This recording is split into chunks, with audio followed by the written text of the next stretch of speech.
வாங்க பழகலாம். எதை பழகலாம்? நல்லவற்றை பழகலாம் இல்லைங்களா? அந்த நிகழ்ச்சியின் வாயிலாக உங்களோடு எனக்கு ஒரு அறிமுகத்தை ஏற்படுத்தி கொடுத்த ஹீரத் பாஸ்கர் அவர்களுக்கு என்னுடைய வணக்கத்தையும் நன்றியை தெரிவித்துக் கொண்டு இந்த அறிமுக உரையை நான் உங்களுக்கு அறிமுகம் செய்து வைக்கிறேன்.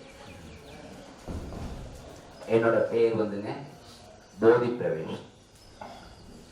தந்திரா யோகா அப்படின்னு ஒன்று இருக்கு. பெரும்பாலும் யாருமே கேள்விப்பட்டிருக்க மாட்டோம். அந்த யோகாவை தான் நான் வந்து எல்லாரும் சொல்லி கொடுத்துட்டு இருக்கிறேன். அதாவது தந்திரா என்பது 40,000 ஆண்டுகளுக்கு முன்னால் உலகெங்கிலும் இருந்த ஒரே ஒரு ஞானம். அப்போ நிறைய ஞானம் இல்லைங்க, ஒரே ஞானம் தான் இருந்தது தந்திரா. உலகின் எந்த நாகரீகம் வளர்ச்சி இருந்த பகுதிக்கு போனாலும் இந்த தந்திரா சம்பந்தமான ஒரு ஏதேனும் ஒரு அடையாளம் இருக்கும். தந்திரா என்பது மன வாழ்க்கையை பற்றிய ஒரு ஞானம். தாம்பத்திய வாழ்க்கையை எவ்வாறு வாழ வேண்டும், அது எவ்வாறு இல்லற வாழ்க்கையை சிறப்பாக்கும் அப்படிங்கிறத சொல்லித்தருது. அதாவது ஆதி காலத்துல மனிதர்கள் எப்படி இருந்தோம்? விலங்குகளை போலதான் இருந்தோம். நம்மளும் 4 காலம் நடந்துட்டு இருந்தோம். எந்த விதமான ரெஸ்ட்ரிக்ஷன்ஸ், தடைகளும் எதுவும் இல்லை. சுதந்திரமான மனிதர்களாக இருந்தோம் இல்லைங்களா? எல்லா வகையான அன்றைக்கு இருந்த எல்லா வகையான சுதந்திரங்களும் இன்னைக்கும் இருக்கு. எந்த சுதந்திரம் நம்ம இழந்துடல. ஆனால் ஒரு இயற்கையான ஒரு சுதந்திரத்தை மட்டும் நம்ம தட் மீன்ஸ் இழந்த மாதிரி தான் இருக்கு. பட் ஆனால் அது ஒரு கட்டுப்பாடோட வச்சிருக்கோம். என்னது? தாம்பத்தியம். தாம்பத்தியம் என்பது நம் உணர்வோடு தொடர்புடையது. அதாவதுங்க, நம்ம உடம்புல எடுத்துட்டீங்கன்னு வச்சுக்கோங்க, உணர்வுகள் உணர்ச்சிகள் 2 உருவாகுது இல்லையா? உணர்வுகள் அப்படிங்கிறது என்ன? உடலில் உருவாகக்கூடியவை உணர்வுகள். உடம்புல அது வந்து குழந்தைக்கும் உருவாகும், 90 வயசு முதிய வயசுல இருக்கிறவங்களுக்கும் உருவாகும். என்னெல்லாம் உருவாகும் உடம்புல? பசி உருவாகுமா? பசி அவங்க சொல்லிட்டாங்க. அடுத்தது தாகம், அடுத்தது கோபம். கோபம் கோபம் உடம்புல உருவாகுதா? கோபம் உணர்ச்சி, தூக்கம். உறக்கம்ங்கிறது உணர்வு. எது ஒன்று இல்லை என்றால் இந்த உடல் உங்களுக்கு ஒத்துழைக்காதோ அது உணர்வுங்க. எது ஒன்று இல்லை என்றால் உங்கள் உடல் உங்களுக்கு ஒத்துழைக்காதோ அது உணர்வு. தூக்கம் இல்லைன்னா 4 நாளைக்கு தூக்கம் இல்லைன்னா கார் ஆக்சிடென்ட் ஆயிடும் இல்லைங்களா? சாப்பாடு 2 நாளைக்கு சாப்பாடு போடாம நீங்க பேசணும்னு வைங்க, பயங்கர வெறி பிடிச்சோம்னா பேசுவேன் இல்லையா? அதே மாதிரி தண்ணி இல்லைனாலும் என்ன ஆகும்? 4ஆவதாக உள்ள உணர்வு காமம். அடிப்படையான உணர்வு, உடலின் அடிப்படையான உணர்வு. 5ஆவதா ஒரு உணர்வு இருக்குங்க, டெம்பரரி உணர்வு. அது வந்து நிரந்தர உணர்வு அல்ல. அடிச்சா என்ன ஆகும்? வலி உணர்வு. சரிங்களா? உடம்புல தோன்றது, மனசுல தோன்றது இல்ல, உடம்புல தோன்றது. இப்போ இந்த 5 உணர்வுகள், 5ல 1 டெம்பரரி, 4 பெர்மனன்ட். இந்த 4 உணர்வுகளில் எந்த உணர்வு தணிக்கப்படாவிட்டாலும் மனசுல உணர்ச்சி தோன்றும். எப்படி உணர்ச்சி உருவாகுங்க? உணர்ச்சிங்கிறது மாயை. சரிங்களா? மனம் என்பதே மாயன்னு சொல்றோம் இல்லையா? உணர்ச்சி என்பது மாயை. அது எங்க தோன்றுகிறது? மனசில் தோன்றுகிறது. எப்போது தோன்றுகிறது? உங்களுடைய உணர்வுகளில் ஏதோ ஒன்று தணிக்கப்படாத பொழுது மனசுல கோபம் தோணும். எல்லா உணர்வுகளும் பரிபூர்ணமாக தணிக்கப்பட்டிருந்தால் மகிழ்ச்சி தோன்றும். அது ஒரு உணர்ச்சி. மனசுல தோன்றதெல்லாம் உணர்ச்சி, உடம்புல தோன்றதெல்லாம் உணர்வு. இப்போ பார்ப்போம். கோபமாக ஒருத்தர் இருக்கிறார். எப்ப பார்த்தாலும் சில்லுனே பேசிட்டு இருக்காரு. என்ன காரணமா இருக்கும்? இப்ப நீங்க எத்தனை பேர் இருக்கீங்களோ, நீங்க வெளியே போகும்போது ஒரு கால், ஒரு 5% அதெல்லாம் ஏன் போக போறீங்க? இனிமேல் யாரோ ஒருத்தர் கோவமா இருக்காருங்க. ஒரு பஸ் கண்டக்டர் நீங்க டிக்கெட் வாங்கும்போது கோவமா பேசுறாரு, அல்லது பக்கத்து வீட்டுக்காரங்க கோவமா பேசுறாங்க, எதிரில் வரவன் ஒருத்தன் அறிவிருக்காங்க கேட்கறான், ஏதோ ஒரு மாதிரி ஒரு சின்ன சம்பவத்தில் ஒருத்தர் கோவமா நடந்துக்கிறார். அப்ப நீங்க என்ன நினைப்பீங்க? இனிமேல் அவருடைய உணர்வுகளில் ஏதோ ஒன்று தணிக்கப்படவில்லை. புரிஞ்சுதுங்களா? சரி, இப்ப நம்ம இன்னும் கொஞ்சம் பிராடா போலாம். உணர்வுகள்ல இவரை பார்த்தா பசி உணர்வு தணிக்கப்பட்டிருக்குமா இருக்காதான்னு ஒரு ஆளை பார்த்துன்னு சொல்லிடலாம். ஏன்னா பசியா இருந்தாலும் வச்சுக்கோங்க, மூஞ்சி கருத்து போயிருக்கும், தலை வலிக்கும், டயர்டா இருக்கும், தாகம் அப்படின்னா தெரியும். அதே மாதிரி உறக்கம் என்கிற உணர்வு தணிக்கப்படாமல் இருந்தாலும் சோர்வு வரும், பேச்சில் சோர்வு வரும், களை இருக்காது. சரிங்களா? இந்த மூன்றையும் எது உடல் காட்டி கொடுத்து விடும்? உடம்புங்க காட்டி கொடுத்து விடும். அதை வச்சு பார்த்துடலாம். ஒருத்தர் கோபமா இருக்காரு, அவர் நான் பார்க்கிறேன், சாப்பிட்டுருக்காரு, தண்ணி தாங்களும் கட்டிருக்காரு, தூங்கியிருக்காரு, நல்லா ஃப்ரெஷ்ஷா இருக்காரு. அப்படியானால் இப்ப அவர் கோபத்தில் இருக்கார், அவரோட எந்த உணர்வு தணிக்கப்படவில்லை. இப்போ நீங்க இனிமேல் ஒருத்தர் உங்களோட சண்டைக்கு வந்தா அவரை புரிஞ்சுக்குவீங்க தானே? இவர் எதனால சண்டைக்கு வர்றாருன்னு புரிஞ்சுக்குவீங்க தானே? வெளியில ஒருத்தர் சண்டைக்கு வரான்னு வைங்க, ஓகே சாமி, ஓகே ஏதோ ப்ராப்ளம், வீட்டில் ஏதோ ப்ராப்ளம், புரிஞ்சுக்கலாம் தானே? அப்போ இப்ப நம்ம வீட்டுக்கு வருவோம். ஒரு திருமணம் அப்படிங்கிறது வந்துங்க, ஒருத்தர் நம்மளை கூப்பிடுறாங்க கல்யாணத்துக்கு, நல்ல நாள் போறோம், அந்த தாலி கட்டும் போது மஞ்சள் அரிசியை தூவி ஆசீர்வாதம் பண்ணிட்டு இதை முய் வச்சுட்டு டிஃபன் சாப்பிட்டு வந்துடுறோம். திருமணம் உறுதியாகி விட்டதா?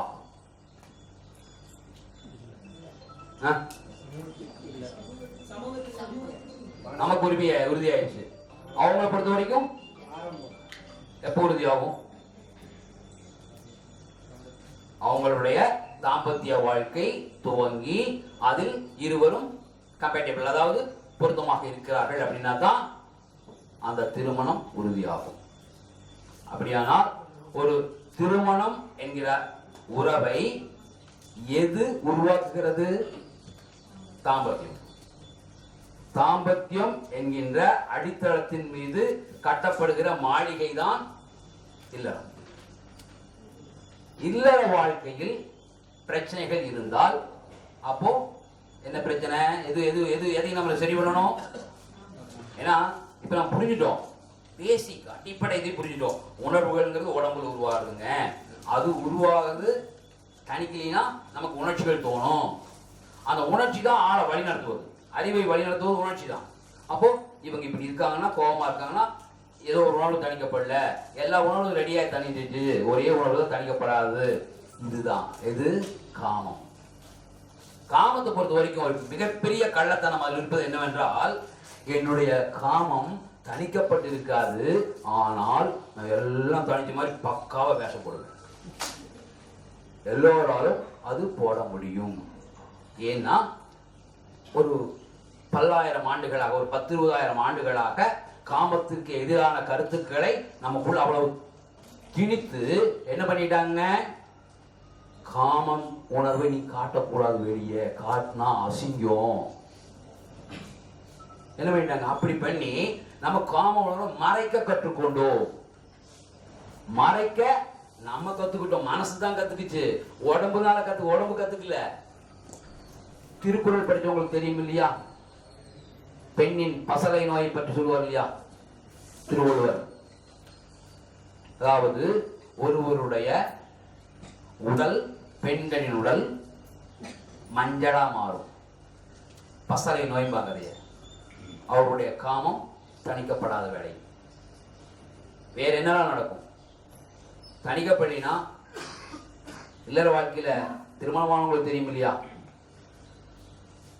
கல்யாணம் அன்னைக்கு போட்டோவை பார்க்கிறோம், மனைவி பார்க்கிறோம், லட்சுமி ஆட்டு இருக்குதா, சரஸ்வதி ஆட்டு இருக்குதா, தேவதை எந்த தேவதை மாதிரி இருக்குது பார்க்கறோமா இல்லையா? கல்யாணம் பார்க்குறீங்களா இல்லையா? போட்டோ எடுத்து பார்த்தா மாப்பிள்ளை பார்க்குற மாதிரியே பொண்ணு பா லட்சுமியா இருக்கா, சரஸ்வதியா இருக்கான்னு தேவதை மாதிரி தானே வர்றாங்க. திருமணம் ஆகி வரும்போது தேவதை மாதிரி தானே வர்றாங்க.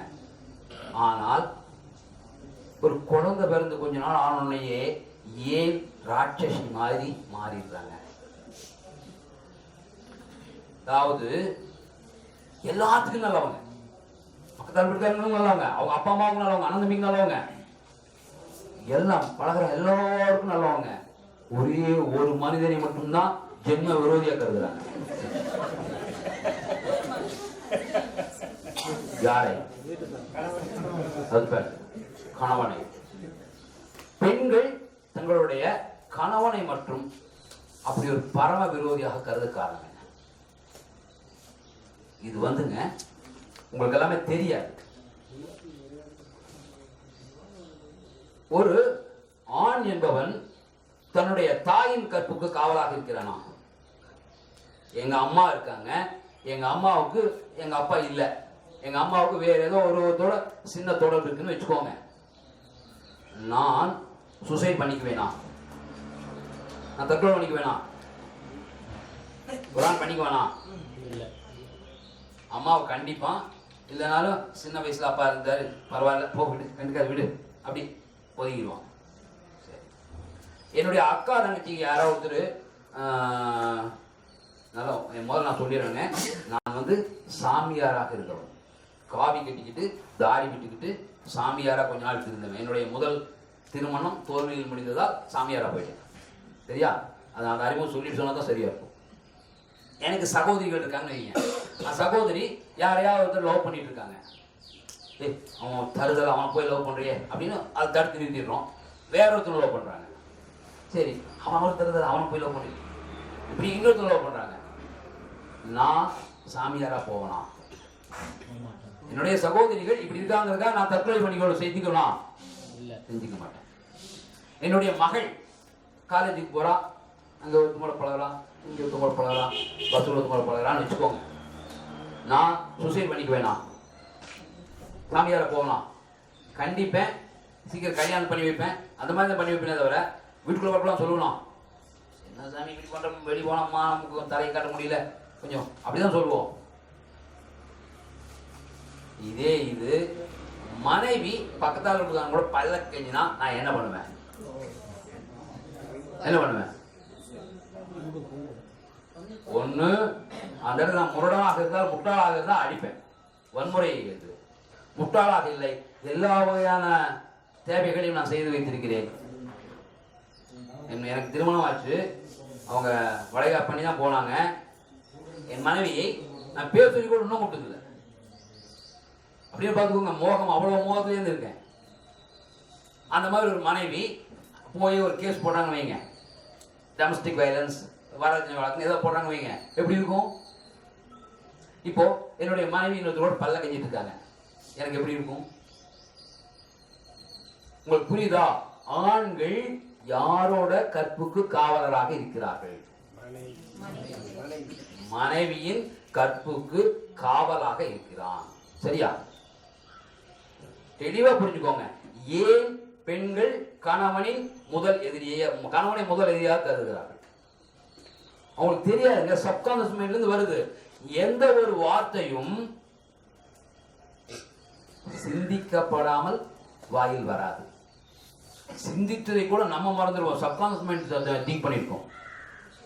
உதாரணமா ஒரு போன் வருது மனைவிக்கு, எடுத்து இப்படியும் பேசிட்டு இப்படியும் எடுத்துட்டுன்னு கணவன் எங்க இருக்கீங்களா? ஐயோ நீயா, என்ன இருந்து செத்து போன தகவல் வரும்னு காத்துட்டு இருக்கிறேன், நீயே நீ கூப்பிட்டுக்கிறீங்களா? அது மனசுல சிந்திக்காம கண்டிப்பாக வந்திருக்காரு. அப்ப அந்த சிந்திக்கிறாங்கன்னா என்ன காரணம்? கணவன் என்பவன் பெண்ணின் கற்புக்கு காவலாக இருக்கிறான், அதே நேரத்தில் பெண்ணின் காமத்தை தனிக்க கடமைப்பட்ட இடத்திலும் இருக்கிறான். ஒரு பொண்ணுக்கு வந்துங்க எது வேணாலும் கேட்கலாங்க. அப்பாவிட்ட போய் எனக்கு கார் வாங்கி கொடுப்பான்னு கேட்கலாம், அண்ணன் தம்பிகிட்ட போய் புடுறா எனக்கு பங்குன்னு கேட்கலாம். இன்னும் வேலைக்கு போற பக்கம் கூட இன்கிரிமெண்ட் கொடுன்னு கேட்கலாம், வேற பக்கம் வேலைக்கு போகலாம், எதை வேணாலும் பணம் காசு பொருள் எதை வேணாலும் வாங்கிடலாம். ஆனால் ஒரு பெண், நான் ஒரு பெண்ணாக இருந்தால் என்னுடைய காம உணர்வை தணித்துக் கொள்ள நான் யாரிடம் போய் கடன் கேட்க முடியும்? முடியுமா? தணிக்க கடமைப்பட்டவன் கணவன். அந்த அந்த கல்யாணம் பண்றப்போ அக்னி குண்டத்தை சுத்தி வரணும் இல்லையா, கையை 2 பேர்த்தையும் கட்டி வச்சு வரும்போது அந்த ஐயர் சொல்லிட்டு இருப்பாரு, என்னென்ன உன்னுடைய புலன்கள் சார்ந்த தேவைகளை கூட நாம் நிறைவேற்றுவேன் அப்படின்னு சத்தியம் பண்ணுவான் கணவன். எங்க சொல்றோம், நம்ம சொல்றது இல்லையே, நமக்கு தெரியாத சமஸ்கிருத மொழியில் சொல்றதுனால நம்ம அது போட்டுட்டே இருக்கிறோம், அந்த அக்னியில் எதையோ போட்டுட்டே இருக்கிறோம். அதே மாதிரி தான் பெண்ணுக்கும் சொல்றாங்க, உன்னை எழுத்தே பேச மாட்டேன், நீ யாரை கூட்டிட்டு வந்தாலும் உனக்கு அவங்களெல்லாம் நான் பணிவிட பண்ணுவேன், உங்க அப்பா அம்மாவையெல்லாம் வீட்டு விட்டு கொடுக்க மாட்டேன் எல்லாம் சொல்றாங்க. நான் சொல்றது எல்லாமே வந்து எப்படி அந்த மொழியில் சொல்றதுனால நமக்கு புரியாது. நாம சத்தியம் பண்ணுறோம் 2 பேரும். அந்த திருமணம் என்பது அக்னி சாட்சியாக செய்யப்படும் சத்தியம். சத்தியம். ஆனா இன்னைக்கு திருமணங்கள் தகர்க்கப்படுகிறது என்ன காரணம்? அந்த சத்தியத்தை பின்பற்றுவதில்லை. யார் பின்பற்றுவதில்லை? 2 பேரும் சொல்ல முடியாது, 2 பேரும் சொல்லவே முடியாது.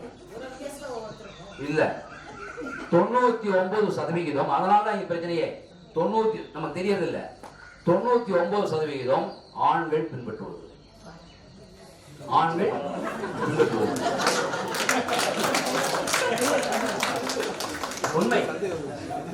தந்திரா சொல்றதாங்க. அதாவது நான் நடத்தின ஆய்வுகளும் சொல்கிறது, ஆண்கள் அவர்கள் அக்னி சாட்சியாக என்ன சத்தியம் செய்தார்களோ அந்த சத்தியத்தை அவர்கள் வாழ்வில் நிறைவேற்றுவதில்லை.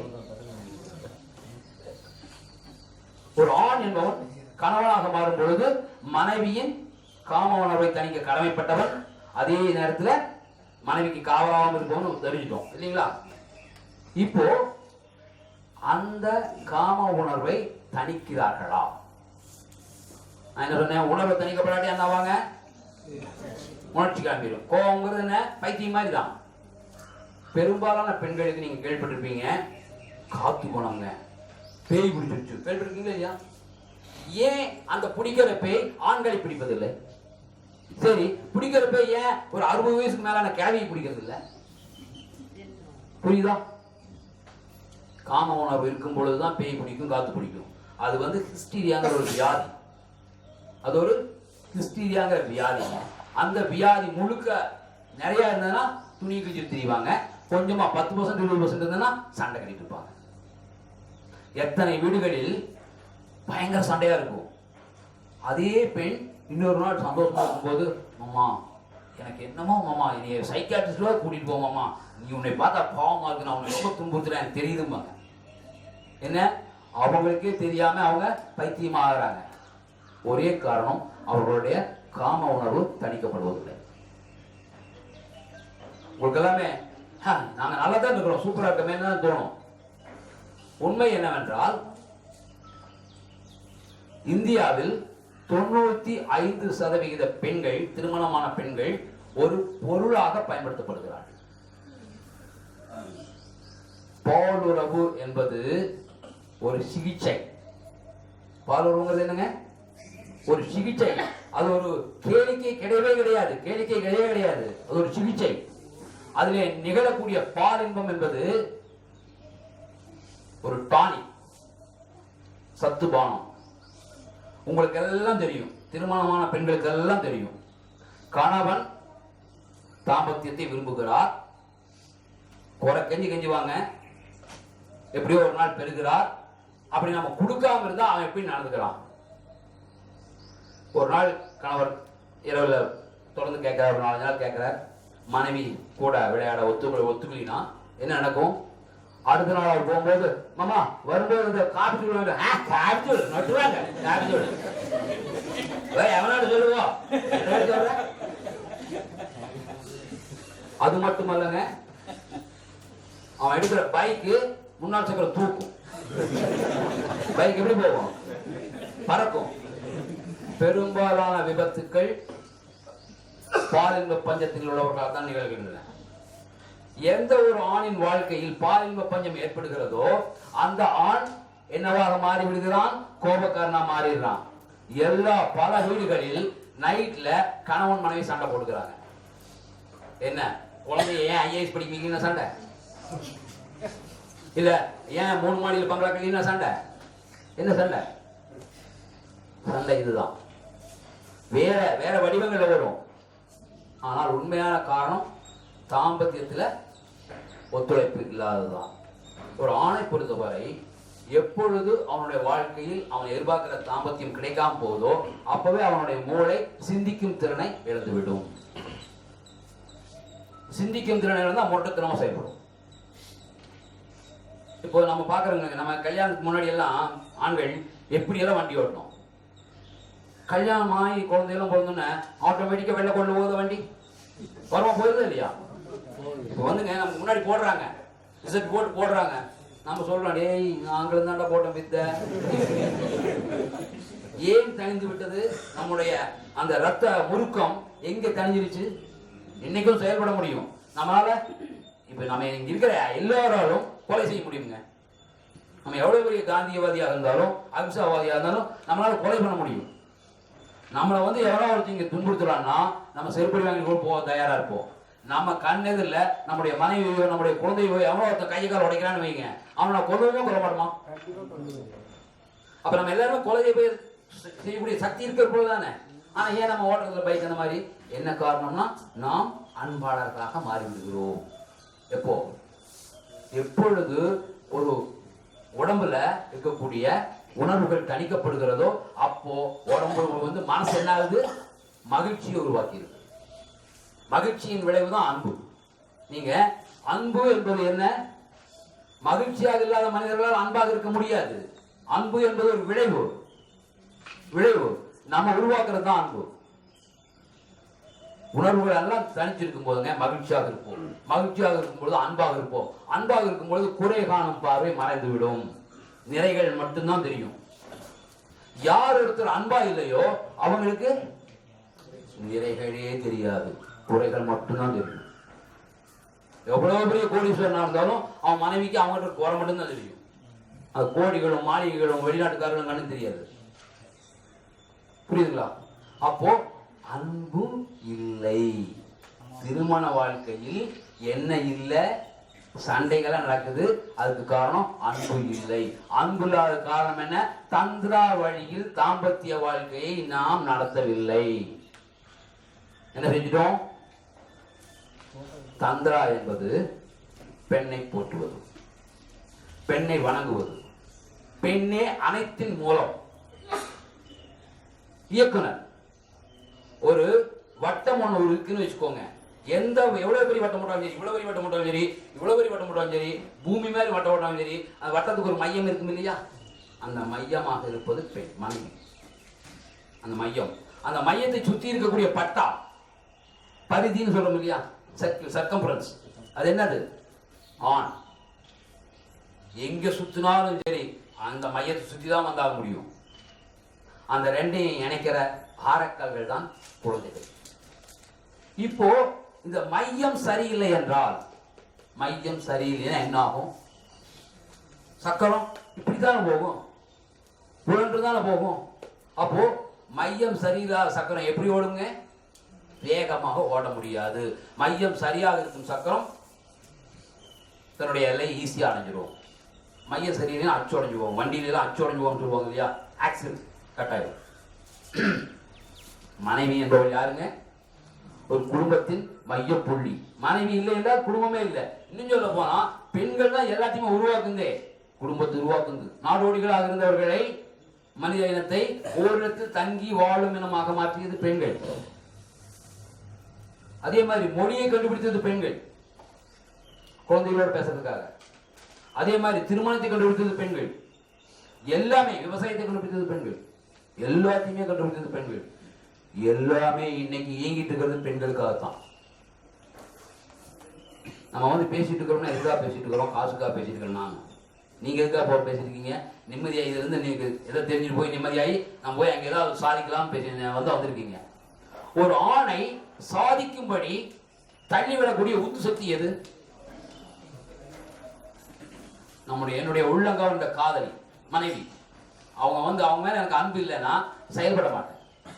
நான் ஒரு மண்புழு மாதிரி ஆயிடுவேன். இல்லைங்களா? அப்போ ஒரு ஆணை உந்தி தள்ளும் உந்து சக்தியாக இருப்பவள் பெண். சொல்ல போனா ரொம்ப வெளிப்படையா சொல்றேன், ஒரு ஆண் கம்பீரமா நடக்கிறதுக்கு யாருங்க காரணம்? மனைவி வந்து காலையில் எடுத்தும் சாயங்காலம் எடுத்தும் கூட பேசிட்டு இருந்தான்னு வைங்க, கம்பீரமா நடக்க முடியுமா கணவன்? கம்பீரமா நடக்க முடியாது. மட்டுமல்ல, அந்த ஊர்ல மட்டுமல்ல, மனைவி எங்கேயோ பொழைச்சிட்டு இருந்தாலும் அவன் எங்கே போனாலும் அந்த மூட்டை சமந்துட்டே போவான். இமயமலைக்கு போனாலும் அவனால அந்த கம்பீரம் வராது. பாடி லாங்குவேஜ்ல சமந்துட்டே தெரியுமா அந்த வலிய. புரியுதா? அப்போ ஆணை இயக்குவோள் பெண். குழந்தைங்க இருக்காங்க, குழந்தைகளை யார் உருவாக்குறாங்க? வயிற்றுக்குள் இருக்கும்போது பூரா உங்க பெண்களுடைய சிந்தனை தான் குழந்தையின் சிந்தனை. பெண்கள் சாப்பிட்றதுதான் குழந்தை சாப்பிடுறது. அதுக்கு பிறகு வந்த பிறகும் யாருக்கிட்ட அதிகமா இருக்காங்க குழந்தை? தாய் கிட்ட தான். முதல்ல 5 ஆண்டுகள் யார் கிட்ட இருக்காங்க? தாய் கிட்ட தான். அப்போ தாய் தான் உருவாக்குறாங்க. யார் உருவாக்குறதுங்க? தாய் தான் உருவாக்குறாங்க. எந்திரி, பல்லு விளக்காத, பல்லு விளக்கு, குழி, ஸ்கூலுக்கு போ, டியூஷனுக்கு போ, அதை பண்ணி இதை பண்ண, அங்கே உழைச்சாத இவங்க உழைச்சாத, யாராவது மரமராத மெதுவை ஓட்டு, அது பண்ணி இது ஒண்ணு யார் சொல்லி நடத்துறாங்க, வழி நடத்துறாங்க? அப்போ ஒரு ஆண் என்பவன் எப்பொழுதுமே பிறந்ததிலிருந்து ஒரு பெண்ணால் இயக்கப்பட்டவன். ஆண்கள் ஒத்துக்கிறீங்களா? ஆமான்னு சொன்னது நல்லா இருக்கு. உண்மையை ஒத்துக்கணும் நாம. சரி, அதுக்கு பின்னாடி அது எப்படி இயக்குறாங்க நம்மள? அம்மா வச்சு கேளு, அம்மா வச்சு கேளு, அம்மா வச்சு கேளுன்னு அப்படி பூரா அம்மா வச்சு கேளுன்னே நடத்துறாங்க. அக்கா தங்கச்சியோட சண்டை போகாது, அக்கா தங்கச்சியோட நீ பார்த்துக்கணும், அதுவும் ஏறி நமக்கு. அக்கா தங்கச்சியில பராமரிக்க கடமைப்பட்டவன் நாம. அப்படி கல்யாணம் நடக்குதுங்க, என்ன பண்றோமோ தாலி கட்டுறோம். அதேதான் தாம்பத்தியம் துவங்க உடனே நமக்கு என்ன ஆகுது? அடுத்த உடனே அப்படியே ட்ரைனிங்கு. இவாரு அம்மா வச்சு கேட்காத, உங்க அம்மா வச்சு கேட்டு நீங்க அங்கே படுத்துக்கோ. புரியுதா? யார் நம்மை இயக்குகிறார்? ஆணை. புரிஞ்சுக்கோங்க, ஆணை அங்கேயும் பெண் தான் இருக்கிறார். சரிங்களா? ஒண்ணு இல்லைங்க, நம்ம வீட்டுக்கு போறோம், ரொம்ப சோர்ந்து உட்காந்துருக்காங்க. எப்படி உட்காந்துருக்க? உடனே நம்ம இது மாறுதா இல்லையா? உடம்பு சொல்லினா கார் எடுத்து போலாம், வா போ ஆஃபீஸ் போலாம் ஆயிரமா இல்லையா? நம்ம எவ்வளவு டயர்டா போயிருந்தாலும் ஆட்டோமேட்டிக்கா நம்ம மறுபடியும் அங்க ஒழிக்க தயாராகிறோம் இல்லையா? ஆண் என்பவன் தன்னுடைய தாய்க்காக, சகோதரிகளுக்காக, மனைவிக்காக, மகளுக்காக தியாகம் செய்யவே உயிர் பெற்றிருப்பவர். சரிங்களா? அவங்களால்தான் இயக்கப்படுபவர். அந்த இயக்கும் பொழுது எத்தகைய பெண் இயக்குகிறாளோ, நம்மளை இயக்கிற பொன் எந்த அளவுக்கு அறிவோடு இருக்காளோ அதற்கேற்ற மிளிர்வை நான் அடைவேன். ஆவதும் பின்னாலே, அழிவதும் பின்னாலே. அது மாதிரிங்க ஒவ்வொரு ஆணின் வெற்றிக்கு பின்னாலும் ஒரு பெண் இருக்கிறாள். அதே தோசை திருப்பி போடலாம். ஒவ்வொரு ஆணின் தோல்விக்கு பின்னாலும் ஒரு பெண் இருக்கிறார். உங்களுடைய கணவன்மார் எத்தகையவராக இருக்கிறார்களோ அவங்கள நீங்க தான் அப்படி உருவாக்கிக்கிறீங்க. ஒரு கணவன் என்பவன் தாலி கட்டுற வரைக்கும் சுதந்திரமாக இருந்த ஒரு இளவரசன். அம்மா அவனுக்கு அடிமை. ஏற்கனாலும் கூட அம்மாவை என்ன வேணாலும் பண்ணிடலாம், தூக்கி அடிக்கலாம் பாத்திரத்தை. அம்மா வந்து மகன்றது பண்ணவே முடியாது, பிள்ளைங்கிறது பண்ண முடியுமா? பண்ணவே முடியாது. அப்போ அப்பா வந்து பார்த்து என்ன இப்படியா, நான் தான் கைது வரி போட்டுனாங்க அம்மா. நம்மளை சொன்னாங்கன்னா அடிச்சு போடுவாங்க. அப்ப நாங்க இருக்கும்போது எங்க அப்பால அடிச்சு போடுவாங்க, அவங்க மேல ஓட்டுக்குவாங்க படிய. ஆனால் கல்யாணம் ஆனோன்னு என்னங்க ஆகுது? ஏதாவது பண்ண முடியுமா? வாய் பேச முடியாது. பேசாம இருக்கிறதே ஒரு குற்றம். என்னை மதிச்சு பேச போட மாட்டேங்கிறேன். நீ சண்டை வந்துட்டு பேசாம என்ன சண்டை வந்தது? நீ பேசுறது எப்படி பேசுற, அதனால சண்டை வருது. அவங்க பேசுறது சண்டையில இருக்காங்க. என்ன காரணம்? அவருடைய உணவு தணிக்கப்படவில்லை. அதான் பின்னாடி வர. இப்போ நம்ம புரிஞ்சிக்க வேண்டிய விஷயம், ஒவ்வொரு ஆணும் ஏதோ ஒரு பெண்ணால் இயக்கப்படுகிறான். நாம வந்து ரோபாட், நம்மளை இயக்கிறது ஒரு பெண்.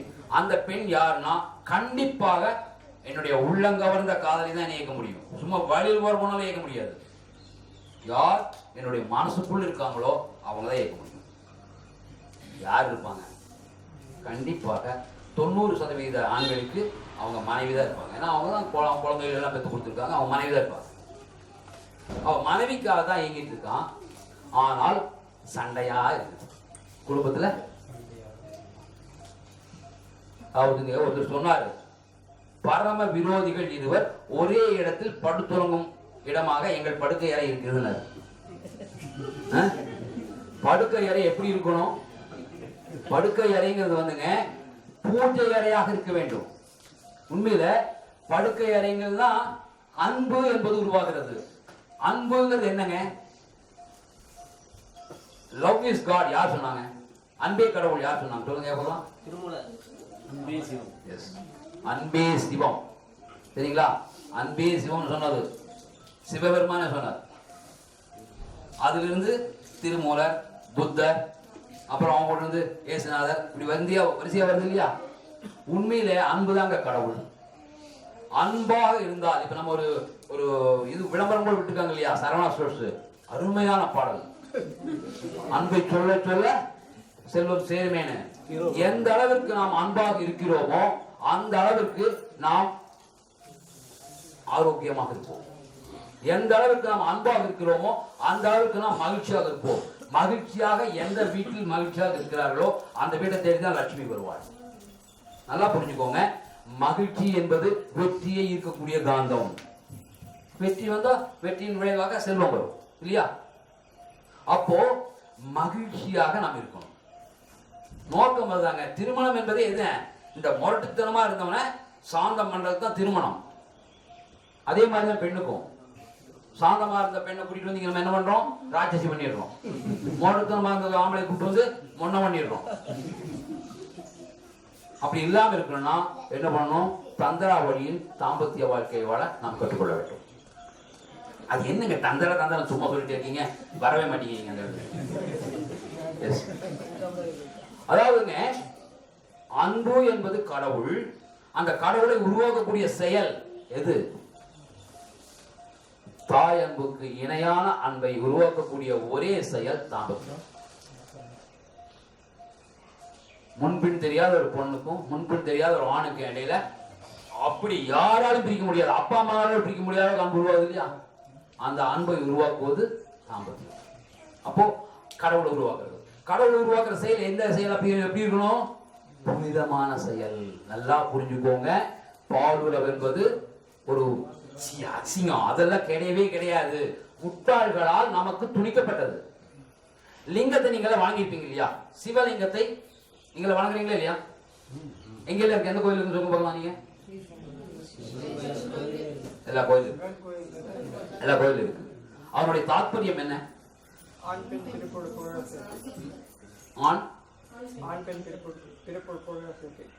அதாவது லிங்கத்தை அந்த யோனி என்பது பிடித்துக் கொண்டிருக்கிறது இல்லையா? அதுக்கு கீழே பீடம் இருக்கும். பீடம் என்பது குடும்பம். பீடம் என்பது ரவுண்டா இருக்கு குடும்பம். அது ஸ்டேபிளா வலிவாக ஆடாம இருக்கணும்னா பெண் என்பவள் லிங்கத்தை பிடித்துக் கொண்டிருக்க வேண்டும். யோனி லிங்கத்தை பிடித்துக் கொண்டிருக்க வேண்டும். இது வந்துங்க ஏன் இந்த மாதிரி வடிவத்தை உருவாக்கி வச்சாங்கன்னா, மொழியால் சொன்னால் திரிஞ்சு போகும். மொழியால் நமக்கு என்ன சொன்னாலும் சரிங்க, நம்ம மூதாதையர் சொன்னது பூரா நம்ம துறந்து கட்டிடுவோம். உதாரணமா எல்லாருக்கும் தமிழ் தெரியும். ஒல்லும் வகையால் அரபினை ஓவாதே செல்லும் வாயெல்லாம் செயல். திருக்குறள் தாங்க. என்னது அர்த்தம்? யாராவது தமிழாசிரியர் இருக்கீங்களா? ஒண்ணு இல்ல. இதனுடைய பொருள் என்னவென்றால், போற இடத்துல எல்லாம் நீ தான தர்மம் பண்ணிட்டு இருக்காதேப்பா, செல்லும் வாயெல்லாம் செயல், எங்க முடியுமோ அங்க மட்டும் செய்யப்பா அப்படிங்கிறது தான். இது அவன் புரியல. சரி, இன்னொரு திருக்குறள் புரியற மாதிரி இருக்கும் பாருங்க. ஆனா எவ்வளவு ஆப்போசிட்டா நம்ம புரிஞ்சுக்கிறோம் பாருங்க. உலகத்தோடு ஒட்ட ஒழுகல் பல கற்றும் கல்லார் அறிவிலாதார். உலகத்தோடு ஒட்ட ஒழுகல் பல கற்றும் கல்லார் அறிவிலாதார். ரெண்டு வகைன்னு சொல்லலாம். உலகத்தோடு ஒட்ட ஒழுகல் என்ன? எல்லாத்துக்கூட நல்லா பழகக்கூடிய பாங்கு. சரிங்களா? பல கற்றும் எல்லாத்தோட பழகிறது, எல்லா டெக்னிக்கும் பழகி வச்சிருந்தா கூட கல்லார் அறிவிலாதார். காலேஜுக்கு போய் டிகிரி வாங்காதவன் முட்டாள். சொல்லலாமா? சொல்லாம இல்லைங்களா? அது ஒரு பொருள். இனி ஒரு பொருள் பாருங்க. உலகத்தோடு ஒட்ட ஒழுகல். உலகத்தோடு ஒட்ட ஒழுகல் பல இங்க அதோடு நிறுத்திடுங்க. பல கற்றும், பல கற்றும் போது காலேஜ் போய் அங்கெல்லாம் போய் கற்றும் கூட உலகத்தோடு ஒட்டொழுகல் கல்லாதார் என்ன சொல்லலாம்? அறிவில்லாதார். அப்போ நேர் ஆப்போசிட்டா மீனிங் வந்துருச்சா? புரிஞ்சுங்களா? ஒரே திருக்குறளை, திருவள்ளுவர் எழுதிய திருக்குறளை நம்மால் நேர் எதிரடியான இரண்டு பொருள்களாக புரிந்து கொள்ள முடியும் என்ற அளவிற்கு மொழியை மனிதர்களால் திரிக்க முடியும். அதனால தாங்க மொழியால சொன்னா மக்கள் திரிச்சிருவாங்க கதையன்ட்டு. இப்பவே திரிச்சுட்டாங்க. என்னட்டாங்க? கீழே இருப்பது பீடம், உருவாக்கும் கடவுள் பிரம்மா, நடுவில் இருக்கிற அந்த ஆவுடையால காக்கும் கடவுள் விஷ்ணு, மேல இருக்கிற நட்டமா இருக்கிறத அவர் அழிக்கும் கடவுள் சிவன்டாங்க. ஏன்? ஏனென்றால் நம்மை அடிமைப்படுத்தியவர்கள் முஸ்லிம்களும் அந்த யூரோப்பியர்களும் வந்தப்போ அவங்க நம்மளை கேவலப்படுத்தினாங்க. இதையெல்லாம் கூப்பிட்டுருக்கீங்களே நான். ஆனால் எல்லா கோவில்களிலும் அவர்களும் அதைத்தான் வணங்குகிறார்கள். நமக்கு தெரியாது. அப்ப என்ன பண்ணிட்டோம்? இதுக்கெல்லாம் அது அர்த்தம் கிடையாது, இது அர்த்தம் வேற அர்த்தம் சொல்லிட்டோம். உண்மையில் மெக்கா, மெக்காவின் முன்னால் உள்ளது எதை சுத்திட்டு போறாங்க? லிங்கத்தை சுத்திட்டு போறோம். மெசபடோமியா, மங்கோலியா, ஐரோப்பியாவின் எல்லா இடங்களிலும் இருக்குங்க. ஏனென்றால் நம்ம நினைச்சிட்டு இருக்கிறோம் இல்லையா, என்ன சொல்றோம்? சூரியன் அஸ்தமிக்காத சாம்ராஜ்யம் அப்படின்ற ஒரு நாட்டை சொல்லுவோம். எதை சொல்லுவோம்? இங்கிலாந்து. இங்கிலாந்து பிரிட்டிஷ் சாம்ராஜ்யம் சொல்லுவோம். பிரிட்டிஷ் வந்துங்க சிங்கப்பூர் வரைக்கும் இருந்தது. யூரோப் பூரா பிடிச்சிருந்தான். அமெரிக்காவும் அவனுக்கு அடிமை. அமெரிக்கா அவனுடைய அடிமை நாடா இருந்தது. அப்போ சிங்கப்பூர்ல வெடியும், அமெரிக்காவில் இருட்டாகும். ஸோ இங்க பகலா இருக்கும்போது அங்க நைட்டா இருக்கும், அங்க பகலா இருக்கும்போது இங்க நைட்டா இருக்கும். எல்லா ஒட்டுமொத்த நாட்டையும் அவன் ஆட்சியான்னு சொல்லுவாங்க. சூரியனே அஸ்தமிக்காத சாம்ராஜ்யத்தை நடத்தியன்னு சொல்லுவாங்க. இப்ப நம்ம காலத்துல 200 ஆண்டுகளுக்கு முன்னால் வரைக்கும் அப்படிப்பட்ட ஒரு ஆட்சியை நம்ம நடத்தியிருக்கோம். சிவபெருமான், சிவபெருமான் யாருங்க? உலகின் அரசர். அதாவதுங்க சிவபெருமானுடைய முதல் மனைவி துர்கா. துர்காங்கிறவங்க வந்து இந்திய பெண், திராவிட பெண். இரண்டாவது மனைவி மங்கோலிய பெண். அவங்க அந்த அம்மா பேர்ல தான் அந்த ஆத்துக்கே பேர் வச்சாங்க, கங்கான்ட்டு. அதுக்கு முன்னாடி கங்கா, கங்கைங்கிற பேர் கிடையாது. மங்கோலிய பெண் கங்கா. மூணாவது பெண் எந்த நாடு? பார்வதி. ஈரானிய பெண், ஈரான் நாட்டு இளவரசி.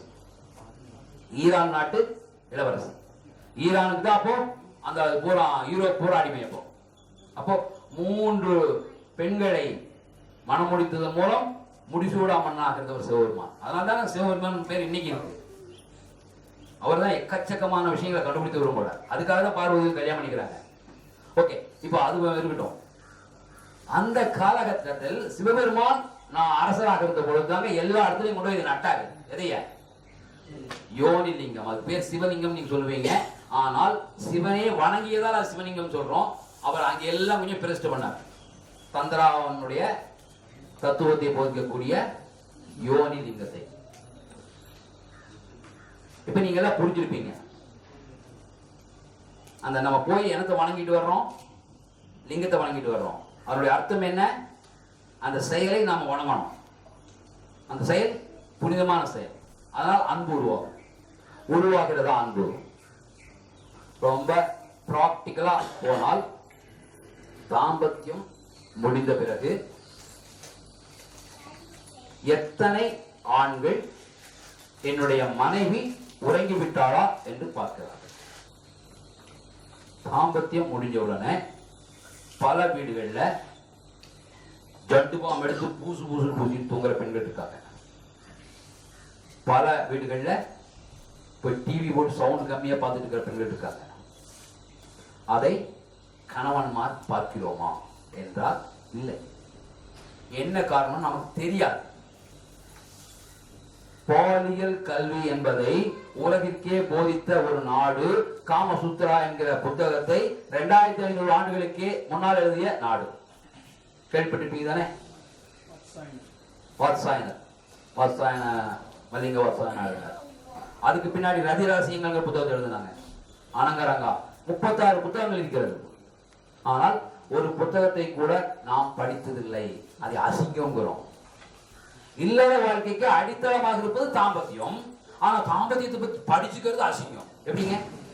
தாம்பத்தியத்தை பத்தி படிக்கிறது அசிங்கம் எப்படிங்க? அப்புறம் ஒண்ணுமே தெரியாம குடுத்தாமா போய் என்ன ஆகும்? ஆக்சிடென்ட் தான் ஆகும். திருமணமாகாத பெண்களை இன்னைக்கு கூட பாருங்க, தப்பான நோக்கம் சொல்ல, திருமணமாகாத பெண்களை பாருங்க, நீங்க எங்க வேணாலும் பாருங்க, எவ்வளவு கபடம் எல்லாம் சிரிச்சுட்டு சந்தோஷமா இருக்காங்க. பார்த்துக்க முடியா? திருமணமான பிறகு அந்த சந்தோஷம் எங்கே போயிட்டு? ஏன் ஒரு பெண் கூட கல்யாணத்துக்கு பின்னாடி அந்த மாதிரி சிரிக்கிறது இல்லை? சுதந்திரமா ஏன் இல்லை?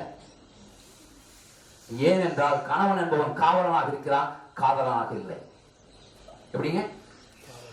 கணவன் என்பவன் மனைவியை பொறுத்தவரை காவலனாக இருக்கக்கூடாது, காதலனாக இருக்க வேண்டும். எப்படி இருக்குங்க? என்ன காரணம்னா பெண்களின் உடல் என்பது அவ்வாறுதான் படைக்கப்பட்டிருக்கிறது. நிறைய கிஃப்ட் அவங்களுக்கு இருக்கு. கடவுள் அவங்களுக்கு நிறைய இயற்கை நிறைய பரிசுகளை வழங்கி அனுப்பியிருக்காங்க. ஆனால் அது நம்ம பரிசா நமக்கு நம்ம சாபம்னு வச்சு நினைச்சிட்டு இருக்கோம். அதெல்லாம் பரிசை சாபமா நினைச்சிட்டு இருக்கோம்.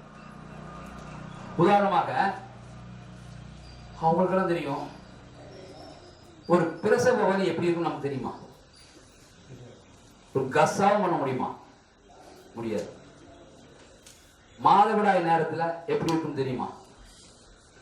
எந்த காரணமுமே இல்லாம மாதவிடாய் நேரத்துல ஒரு பொம்பளை பேய் ஆயிடுவான். தெரியுமா நமக்கு? ஏன் அவங்க பேய் ஆறாங்கன்னு தெரியுது. ஏன் ஆறாங்கன்னு தெரியுதா? மாதவிடாய் நேரத்துல ஆவாங்க, மனநிலை மாற்றங்கள் வரும். ஏன் பொம்பளைகள்லாம் 55-60 வயசு இப்படி நடக்கிறாங்க, நம்ம எல்லாம் இப்படி நடக்கிறோம்? ஏன் பெண்கள் இப்படி நடக்கிறாங்க? மூட்டு வலிக்கு என்ன காரணம்? எல்லாமே நாம் உரிய சிகிச்சையை நாம் வழங்கவில்லை. அப்படியே சொன்னோம் இல்லையா? பாலுறவு என்பது சிகிச்சை, சிகிச்சை. பால் இன்பம் என்பது டானி. நாம் அதை வழங்குவதில்லை, அது நமக்கு தெரியவில்லை. தாம்பத்தியத்தை எவ்வாறு தொடங்க வேண்டும்? ஒரு அடிப்படையான உண்மை தெரிஞ்சுக்கணும். பெண்களுக்கு பாலுறவின் மூலமாக என்ன கிடைக்கிறது அது தெரியணும் தானே? நாம் என்ன கொடுக்கிறோம்? ஏதாவது ஒன்று கொடுத்தா தானே நமக்கு திருப்பி கிடைக்கும். எப்பொழுதுமே நாம் பெற்றுக்கொண்டே இருந்தோம் என்றால் அவங்க என்ன பண்ணுவாங்க? நம்ம நட்பை கட் பண்ணிடுவாங்க. எப்பவுமே நான் உங்களோட வந்து யாரோ ஒருத்தர் வந்து எப்போ பார்த்தாலும் கொடுங்கனே வாங்கிட்டு இருந்தேன்னா, எதையுமே நான் உங்களுக்கு கொடுக்கலைன்னா என்ன ஆகும்? நீங்க என்னை கிட்ட ஒழிஞ்சுக்குவீங்க. அப்படிதானே? அது மாதிரி தான் நாம் என்ன செய்கிறோம்? பெற்றுக்கொண்டே இருக்கிறோம், எதையும் வழங்குவதில்லை. வழங்குவதற்கு தொடங்கவே நமக்கு தெரியாது. உதாரணமா நம்ம இங்கிருந்து ஃபாரின் போனோம். ஃபாரின் போகிறதுக்கு ஃப்ளைட்டில் போனால் போயிடலாம் தானே? ஆளுக்கு ஒரு ஃப்ளைட்டை கொடுத்து கீழெல்லாம் கொடுத்துட்றாங்க. ஓட்ட முடியுமா நம்மளால? முடியாது. ஸ்டார்ட் போர்ட் பண்ண முடியாது. என்ன பண்ணுறோம்? முன்னாள் சக்கரத்தில் ஏரோப்ளான் சும்மா கொடுத்தானே விட்டு போகக்கூடாது, முன்னாள் பக்கத்தில் கைத்தை கட்டி எடுத்துட்டு போகிறோம். அந்த ஏரோப்ளான் குடிமண்டல் வந்து தயார் சிக்கிட்டு வரமாட்டேங்குது. நம்ம உடனே என்னங்கிறோம்? ஏரோப்ளான் தயாரித்த கம்பெனி ஜெர்மன் கம்பெனி மோசமாப்பா. என்ன சொல்றோம்? அவளை வளர்த்து லட்சணம், அவங்க அப்பா அம்மா அப்படி வளர்த்தி வச்சிருக்காங்க கழுது முண்டைய. சொல்லுமா இல்லையா? உண்மையில் அப்படி சொல்லும் பொழுது நம்ம சிந்திக்க வேண்டியது என்னன்னா, நம்முடைய சகோதரியை நாம் அப்படி வளர்த்துருவோமா? நம்முடைய சகோதரி இடத்துல எவனோ போட்டு மிளகாய் அரைச்சிட்டு இருக்கிறான் சரியா? அந்த பெண்ணை போய் உங்க புருஷனை போய் ஒரு ஆட்டம் ஆட்டி போடப்பா, ரெண்டு நீனாக்கி கூட அவனு குடியார மணி போடு சொல்றோமா? நல்லா தான் வளர்த்தணும், கணவனோட அனுசரித்து போன்னு சொல்லி தான் வளர்த்தணும். ஏன் சகோதரி சண்டையாக இருக்கிறது? நான் வளர்த்த மாதிரி தான் நம்ம மனைவி வளர்த்திப்பாங்க. புரியுதுங்களா? யாருமே போய் உன் கணவனை நீ போய் அடிமைப்படுத்து, உன் கணவனை போய் துன்பப்படுத்து, மாமனார் வீட்டு போய் துவம்சம் பண்ணிரு, பூந்த வீட்டு ஒண்ணுமெல்லாம் பண்ணிரு அப்படின்னு சொல்லி வளர்த்துறது இல்லை.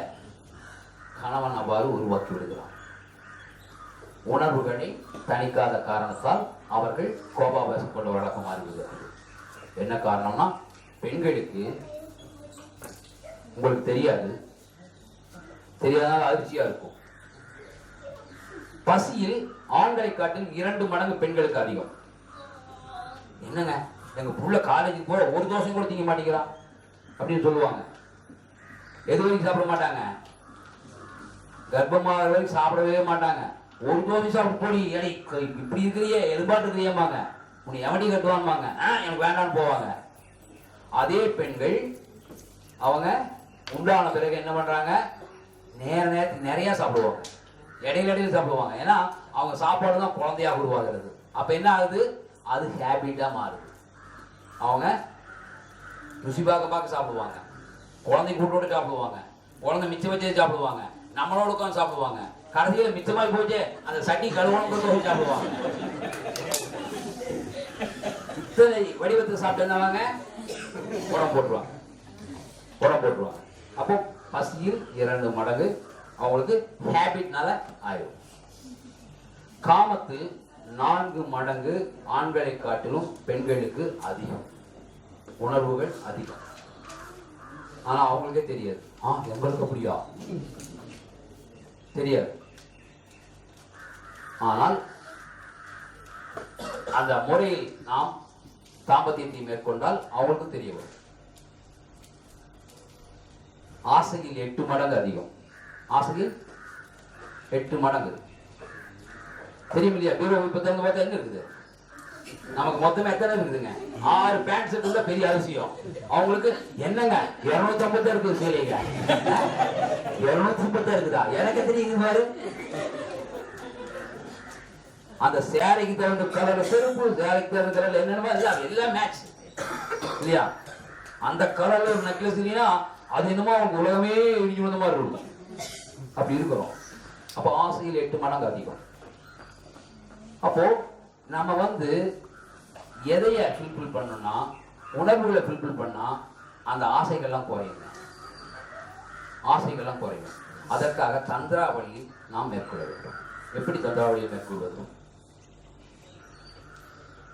காதல் புரிய வேண்டும், மனைவியோடு காதல் புரிய வேண்டும். காதல் புரிதல் என்னங்க உங்களுக்கு தான் தெரியும் இல்லையா? காதல் பெண்களுக்கு ரொம்ப பிடித்தமானது, ரொமான்ஸ் ரொம்ப பிடிக்கும். காதல் புரிதல் என்றால் என்ன சொல்லுங்க, சத்தமா சொல்லுங்க, பிரச்சனையில சொல்லுங்க. நாம தனியாது. காதல் புரிதல் என்றால் என்ன? கொஞ்சம் பொய்யாக புகழ்தல், அன்பு காட்டுதல்,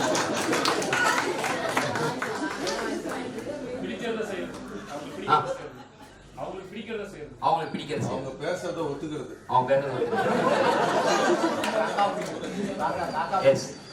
அதாவதுங்க. ஓகே, இது எல்லாமே காதல் அடக்கம் தான். ஆனால் காதல் புரிதல் என்றால் என்னன்னா, குரங்குகளை பாருங்க, இல்ல நாய்களை பாருங்க, அவங்க காதல் பண்ணுவாங்க, கணவன் மனைவி காதல் பண்ணுவாங்க. அதை பண்ணலாம். உதாரணமாக மனைவியை சாயந்தரம் நம்ம ஆபீஸுக்கு போனோம்னு கூப்பிட்டு மடியில் உட்கார வைக்கலாம்.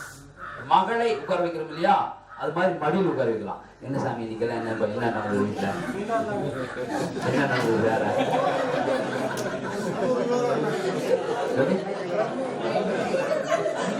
இல்ல இல்ல வெயிட் தான். காலை விரிச்சு வச்சு சோபால அவங்க உட்கார வச்சிடலாம், மாதிரி கொடுத்துக்கலாம். வெயிட் குறையும். மடியில உட்கார வச்சா வெயிட், அவங்க வெயிட் குறையுங்க. சரிங்களா?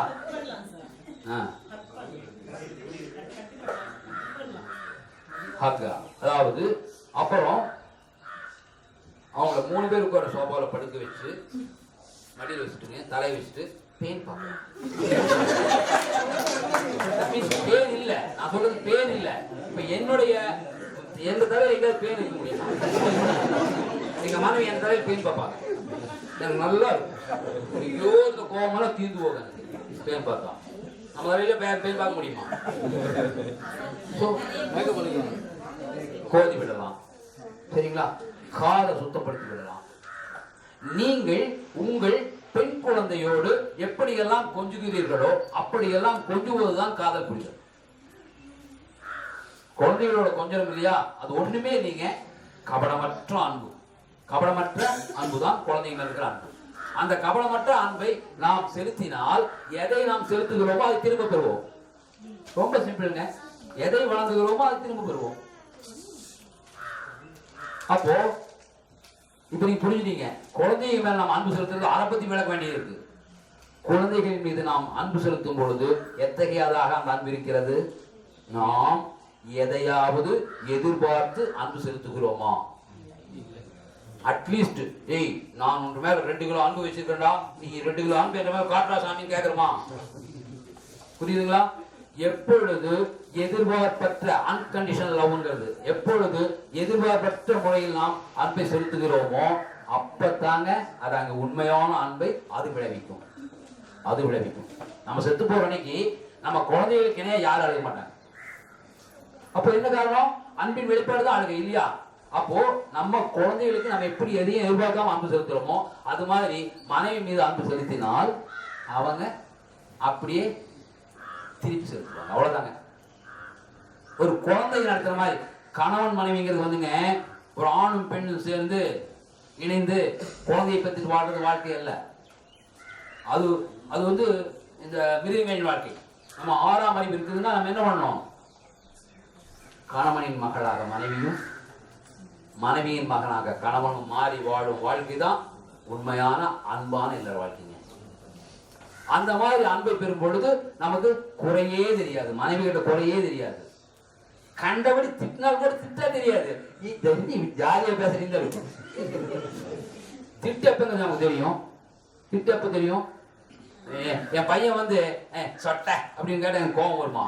சொட்டையப்ப எங்க அப்பா கோபம் வருமா? வராது. சாமி ஆமா தம்பி எங்க அப்பாவுக்கும் சொல்லிட்டு எனக்கு வந்து அப்படின்னு சொல்லும் போது அவரை ஒரு உலகத்து திட்டிப்போமா? வேற எவனா சம்மந்தம் இல்லாத சொட்டைன்னு தானே என்ன பண்ணுவான்? எப்படா சொட்டைன்னு சொல்றது காட்சி அவன் உண்மையை தான் சொன்னாங்க. ஆனா எப்படா நீ சொட்டைன்னு சொல்றது காட்சின்னு சண்டைக்கு போகும் இல்லையா? காரணம் என்ன? அன்பு இல்லை. நல்லா புரிஞ்சுக்கோங்க. எங்கே குறை காணும் பார்வை இருக்கிறதோ அங்கே அன்பு இல்லை. சரிங்களா? அன்பை உருவாக்குறது எப்படி? சயின்ஸ் தாங்க சொல்லுது. அன்பு என்பது ஒரு உருவாக்கப்படும் பொருள். ஒரு பொருள் உருவாக்கலாம். நினைச்சா ஒருத்தர்கிட்ட அன்பு உருவாக்கலாம், நினைச்சா ஒருத்தர்கிட்ட அன்பு உருவாக்க முடியாது. நான் 8% சொல்ல அது சொல்ல ஈஸியா. கணவன் மனைவி கிட்ட நினைச்சா உருவாக்கலாம், நினைச்சா அன்பு உருவாக்கம் பண்ணலாம். என்ன பண்ணலாம்? பால் இன்பத்தை வழங்கும் பொழுது நம்முடைய உடலில் இருந்து ஏதோ ஒன்று வெளியே போகிறது. சில திரவங்கள் வெளியே போகிறது உடம்புல இருந்து. எல்லாருக்கும், ஆண்களுக்கு மட்டுமல்ல பெண்களுக்கும் தான். போகும் பொழுது அதற்கு ஏற்ப மூளையிலே சில திரவங்கள் சுரக்கிறது. மூளையிலே ஆக்சிடோசின் அப்படின்னு ஒரு வேதிப்பொருள் சுரக்குதுங்க. அந்த ஆக்சிடோசின் என்பது மூளையிலே இருக்கும் வரை அவனால எதிரியோடு கூட சண்டை போட முடியாது. ரொம்ப ஈஸியா புரிஞ்சுக்கோங்க. ஏன் மிலிட்டரிக்காரனுக்கு எல்லையில் இருக்கக்கூடிய ராணுவ வீரன் மனைவியோடு வாழ அனுமதி கிடையாது? நம்ம நாட்டில் மட்டும் கிடையாது, எந்த நாட்டிலையும் கிடையாது. என்ன காரணம்? ஆக்சிடோசின் சொல்றதுனா கரும்பு துப்பாக்கி எடுக்க மாட்டான். அது எதுக்கு அவனை போய் சொல்லணும்னு நினைப்பான்.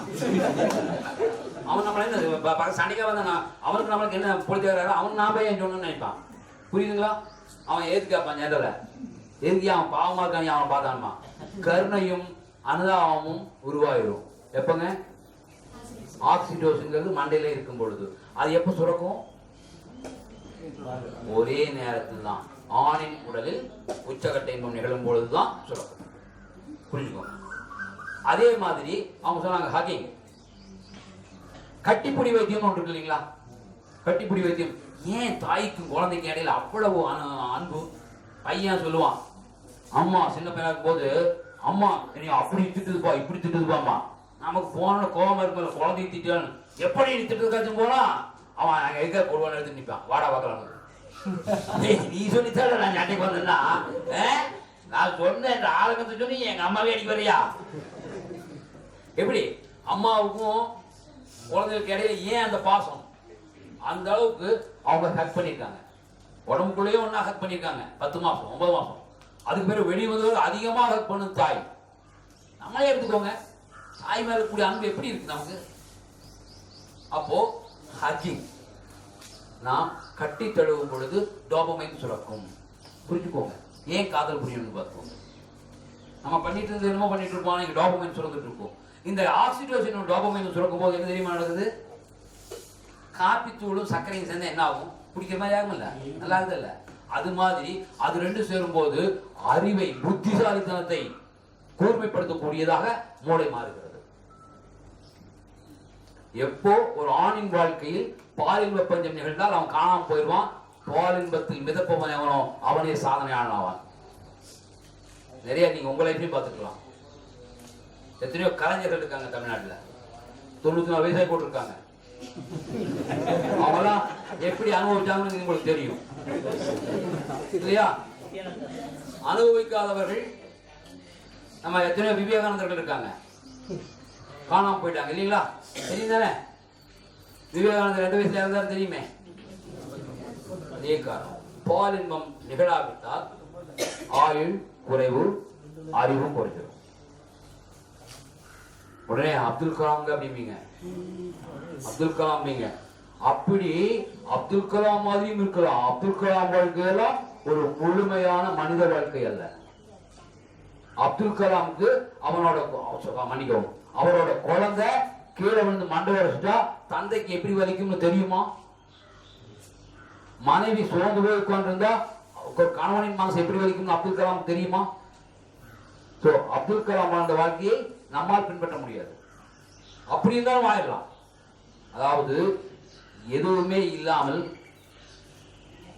அது ஒரு அவர் ஏதோ ஒரு இடத்துல அவருக்கு இடையே இருக்கும். அதாவது 10 பருவத்தில் காதலுக்கு ஈர்த்து ஒரு பெண், அப்படி இவர் சரியா ரெஸ்பாண்ட் பண்ணாதனால விரட்டிப்பாங்க. அதன் வெளிப்பாடு தான் ஒரு ஆண் வந்து திருமணமே செஞ்சுக்காம வாழ்றது. அது ரொம்ப ரேருங்க. அப்படியெல்லாம் வாழ்றது கஷ்டம். அப்படி வாழ்றது வாழ்க்கையும் அல்ல, இல்லறம் அல்லது நல்லறம் என்றுங்க. எந்த மடித்தலும் நீட்டலும் வேண்டாம், உலகம் படித்து உழைத்து விடும். நீங்க என்ன மாதிரி எந்த மாதிரி ஞானி நீங்க உங்களுக்கு ஒரு ஆதர்ச புருஷனா எடுத்தாலும் சரி, அந்த ஞானியின் வாழ்க்கை இல்லற வாழ்க்கையாக இல்லை என்றால் அது முழுமையான வாழ்க்கை கிடையாது. அவருக்கு ஒரு தந்தைக்குள்ள வழிகள் தெரியாது. நல்லா புரிஞ்சுக்கோங்க. சோ அந்த மாதிரி பாலின்ப பஞ்சம் ஒரு ஆணின் வாழ்க்கையில் ஏற்படும் பொழுது அவன் சாதிக்க முடியாது. இப்ப சயின்ஸ் புரிஞ்சுட்டீங்க. சாதிக்கிறதுக்கு என்ன காரணம்? ஆக்சிடோசினும் டோபமைனும் சுரப்பதுதான். உதாரணமாக நிறைய தற்கொலைகள் நடக்குது இல்லைங்களா? மழை பெய்யாததால் விவசாயி தற்கொலை, வெள்ளம் வந்தது வீட்டுல இருந்து தூக்கிட்டு போயிட்டதால் அவர் தற்கொலை, அலுவலகத்தில் அதிகாரி திட்டியதால் ஜூனியர் தற்கொலை. கேள்விப்படுறோமா இல்லையா? எங்கேயாவது அந்த மழை பெய்யலின பெண்கள் தற்கொலை பண்றாங்களா? எங்கேயாவது பண்றாங்களா? உண்மையில் அந்த ஆண்கள் எல்லாம் இதனால பண்ணவங்க அல்ல. என்ன காரணத்தை சொன்னாங்களோ அதனால பண்ணவங்க அல்ல. எவ்வளவு பஞ்சம் இருக்கட்டும், கடனால் தற்கொலைங்கிறோம், பயங்கர கடன், எக்கச்சக்கமான கடன் வச்சுக்கோங்க. மனைவி மட்டும் நைட்ல அவனுக்கு வேணுங்கிறத கொடுத்துட்டா அவன் இந்த மனைவிக்காக உயிர் வாழ தயாராக இருப்பான். எவன் ஒருவன் பிறர் மீது ஒரு நபர் மீதாவது அன்பு வைத்திருந்தால் அவனால் சாக முடியாதுங்க. அவங்களுக்காக உயிர் வாழணும்னு நினைப்பான். அவங்களுக்காக உயிர் வாழணும். ஐயோ என்னவளை என்ன செய்வாங்களோ நான் இல்லைன்னா, அவங்க எப்படி கஷ்டப்படுவாங்களோ, என் குழந்தை எப்படி கஷ்டப்படுமோ அப்படிங்கிறத வந்துடும். எப்போ வரும்? ஆக்சிடோசின் இருந்தா வரும். அது இல்லைன்னா வேறொரு திரவம் சுரக்குங்க. வாழ்க்கையில் தாம்பத்திய சுகம் இல்லை என்றால் வேறு சும்மா போகாது. ஒண்ணு இல்லைன்னா ஒண்ணு சுரக்காம இருக்காது. மண்டை கருமம் சுரந்து வேற ஒண்ணு கார்டிசோல்ங்கிற திரவம் சுரக்கும். கார்டிசோல்ங்கிற திரவம் சுரந்ததுன்னா பயங்கர கோபமா இருக்கும், ஆத்திரமா இருக்கும், கொலை பண்ணலாம் இருக்கும். அப்பதான் சூசைட் பண்றது. எல்லா தற்கொலை என்பது ஒற்றை காரணத்தால் எப்போதுமே நிகழாது. எப்போ வந்து அவனுக்கு அன்பு செலுத்துவதற்கு ஆள் இல்லாமல் போகிறார்களோ, அவனும் அன்பு செலுத்துவதற்கே இல்லாத சூழல் ஏற்படுகிறதோ அப்போது மட்டும்தான் தற்கொலை நிகழும். அந்த தற்கொலைக்கு முக்கியமான காரணமாக இருப்பது பாலின்ப பஞ்சம். அதே மாதிரி இன்னொன்னு பாருங்க, பல ஆண்கள் படுத்துட்டு இருந்தாருங்க, நைட்டு படுத்தாருங்க, காலையில காப்பி கொடுக்க போறேன், விறுவிறு என்னன்னு பார்த்தா அட்டாக். 40 வயசு இல்ல 50 வயசு, 60 வயசு. 60 வயதில் எல்லாம் ஒரு மனிதன் சாகிறான் என்றால் அது ஒரு வகையான கொலை. அந்த கொலையை நிகழ்த்துவது மனைவி. யாருங்க? அந்த கொலையை நிகழ்த்துவது மனைவி. மனைவி மட்டுங்க கணவனை லிங்கம் சொல்கிற மாதிரி தாங்கி பிடிக்கும் ஆவுடையாளாக இருந்தால் அந்த கணவன் நிச்சயமாக பாதி ஆயுள் சாக மாட்டான். எப்படி சாகருக்கு என்னங்க காரணம்? எப்பொழுது வரும் வியாதிகள்ங்கிறது? கொலைகார வியாதிகள் எவை? இன்னைக்கு கேன்சர் ஒரு கொலைகார வியாதி. கேன்சர் எதனால வருகிறது? எந்த ஒரு நபருக்கு மன உளைச்சல் இருக்கிறதோ அவனுக்கு தான் கேன்சர் வருங்க. அல்லது எந்த ஒரு நபர் ரொம்ப கெமிக்கல்ல போய் ரொம்ப புழங்கிட்டு இருக்கானோ அவனுக்கு ஒரு கேன்சர். அட்டாக்ங்கிறது என்ன? மன அழுத்தமே ஹார்ட் அட்டாக் முதல் காரணம். அதாவதுங்க கொலைகார வியாதிகள்ங்கிறது கேன்சரும் அட்டாக்கும் ஸ்ட்ரோக்கும் தான். சுகர் ஒரு அதனுடைய துணை விளைவு. சுகர்னால வருது இதெல்லாம். ஏன் வருகிறது? அதெல்லாம் எப்பொழுது மன அழுத்தம் ஏற்படுகிறதோ அப்போ வந்துங்க உடம்புல இருக்கிற செல்ஸ் எல்லாம் வந்து பிளட் கொண்டு வர சுகரை எடுத்துக்க போ, வேண்டாம் போ அப்படின்ட்டு. அப்ப வேண்டாங்கும் போது பிளட்ல போன இதெல்லாம் என்ன ஆகும்? குளுக்கோஸ் பிளட்லயே சுத்திட்டு இருக்கும், பிளட் கெட்டி போடும். அதுதாங்க சுகர்ங்கிறது, வேற ஒண்ணுமே இல்லை. எப்பொழுது சந்தோஷமாக அந்த நபர் இருக்கிறாரோ அவருடைய உடம்புல இருக்கிற செல்ஸ் எல்லாமே ரத்தம் கொண்டு வரதெல்லாம் வாங்கி வாங்கி தின்னு போடும், தின்னு எரிச்சு போடும். சந்தோஷமா இருக்கிறவங்க செயல்பட்டு இருப்பான், சோம்பேறியா இருக்கவே முடியாது. அப்போ அவனுடைய உடம்புல சுகர் வராது. சுகர் வருகிறதுனாலே அது ஒரு மன அழுத்தம். கேன்சர்ங்கிறதுங்க இப்ப நம்ம இங்க இருக்கிறோம், நல்ல தூய பகுதி, புகை கிடையாது. இருந்தாலும் கூட நம்முடைய உடலிலும் ஒரு நாளைக்கு 1000 to 2000 கேன்சர் செல்கள் உருவாகி கொண்டே இருக்கிறது. நம்ம உடம்புல, குழந்தை உடம்புல உருவாகுது. ஆனால் உருவான உடனே நம்மளோட மிலிட்டரி இருக்கு இல்லையா, என்ன WBC சொல்லுமே, நிறைய இருக்கு. அதுல varieties, K cells, T cells, அதாவது போலீஸ், ராணுவம், அதிரடிப்படை, தற்கொலைப்படை நிறைய இருக்கு. அதுக்கு போகுது, போய் யார் நீ, எங்கே வந்த உடம்புக்குள்ள சொல், உன்னோட பாஸ்வேர்டு என்ன? நமக்கு எல்லா செல்லுக்கும் பாஸ்வேர்டு இருக்கு. பாஸ்வேர்டு என்ன? நம்முடைய பாஸ்வேர்டு சொல்ல தெரியாது வைரஸ்க்கு. உடனே கொண்டு போடும், உடனே கொண்டு போடும். ஃப்ரீ ரேடிக்கல்ஸ் பேர் இருக்கு, கேள்விப்பட்டிருக்கீங்களா? ஃப்ரீ ரேடிக்கல்ஸ் அதாவது ஒரு செல் உருவாகும் பொழுது அந்த செல்ல ஜோடி இல்லாம உருவாகும். எப்பவுமே ஒரு செல் அப்படிங்கிறது வந்துங்க, இப்ப நான் கையில பிடிச்சிட்டு இருக்கீங்களா, இந்த இதுக்குள்ள மட்டும் ஒரு 50,000 அல்லது 1,00,000 செல்ஸ் இருக்கும். இந்த பிடிக்குள்ள 1,00,000 பேர் இருக்காங்க. இந்த 1,00,000 பேர்லயும் ஒரு செல்லை பார்த்துக்கோங்க, நடுவுல உயிர் இருக்கும், செல்லோட உயிர் இருக்கும், நியூக்ளியஸ். அதை பிடிச்சிட்டு இருக்கும், சுத்தி இருக்கிறது புரோட்டான். அதை சுத்தி புரோட்டான் பிடிச்சிட்டு இருக்கும், தேன் கூடு மாதிரி புரோட்டான். அது தேன் கூடு கொடுக்கிற நியூக்ளியஸ். அதை சுத்தி இருக்கிற தேனீக்கள் தாங்க எலக்ட்ரான்ஸ். எலக்ட்ரான் வந்துங்க இப்படி ஒன்று சுத்தணும், இப்படி ஒன்று சுத்தணும். சுத்தி இருக்கிறதுல 2 இருக்கணும், ஆணும் பெண்ணும் இருக்கணும். ஆணும் பெண்ணும் இருக்கணும். ஆணும் பெண்ணும் எல்லாம எந்த அணு உருவாகிறதோ அதுதான் பைத்தியக்காரணம். புரிஞ்சுக்கோங்க. இங்க இருக்குன்னு பாருங்க, நம்ம உடம்புல உருவாகிற செல்லுலயே டெய்லியும் வந்து எத்தனை செல் உருவாகுது? பல கோடி செல்கள் உருவாகுது, பல கோடி செல்கள் சாகுது. உருவாகிற செல் வந்து இந்த சீதோஷ்ண நிலை, நம்ம சுவாசிக்க ஆக்சிஜன்ல இருக்கிற குறைகள், இதனால ஒற்றை எலக்ட்ரானை கொண்ட செல்லா உருவாகும், ஜோடி இல்லாம செல் உருவாகும். உருவாகும் போது அந்த செல் பைத்தியம் பிடிக்கும். பைத்தியம் பிடிச்சா பக்கத்துல இருக்கிற செல் இருக்கிற ஒரு ஜோடி பிடிக்கும். அதுக்கு பக்கத்துல பக்கத்துல பக்கத்துல பக்கத்துல இதெல்லாம் ஒரு செகண்ட்ல, நான் சொல்றதை விட வேகமா 1,00,000 பேர் ஜோடி இழந்துருவான். எவ்வளவு பேரு? 1,00,000 பேர் ஒரு வினாடியில ஜோடி இழந்தான்னா அங்க பயங்கர ஒரு பிரளயம் மாதிரி இருக்கும் உடம்புல. அதுதான் பிக்சர். நமக்கு உடலில் உள்ள செல்கள், அவங்களுக்கு ஏற்படுற கோபதாபம், அவங்களுக்குள்ள ஏற்படுற சண்டை, அது உயிர் வாழ போராடும் போராட்டத்தை தான் நாம் வலியாக உணர்கிறோம்.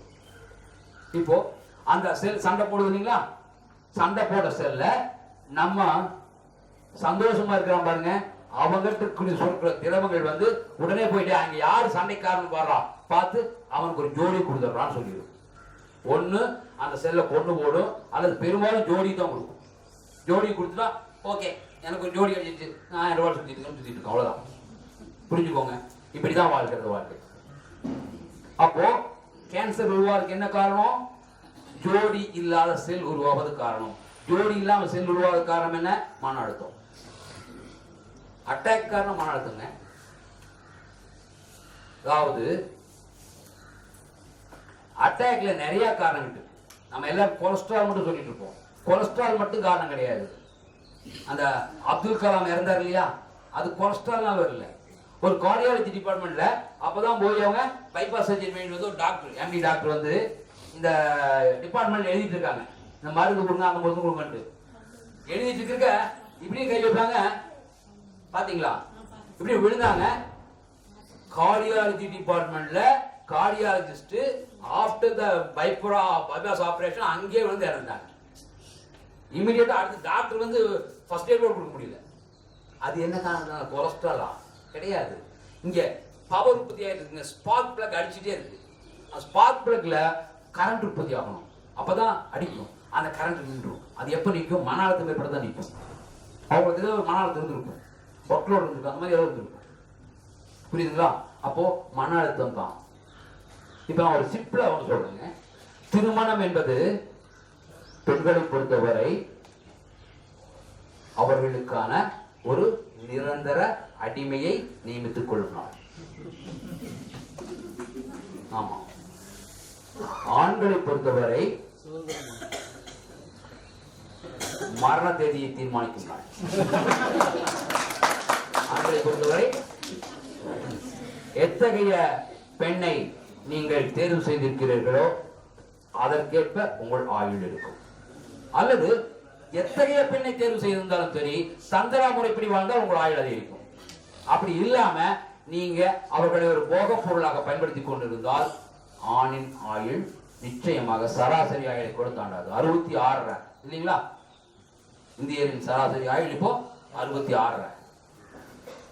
ஜப்பானின் ஆயுள் 81, 78. எங்க? அமெரிக்காவுடைய சராசரி ஆயுள் 78. அந்த சராசரி ஆயுளை தாண்டணும்னா நம்ம என்ன பண்ணணும்?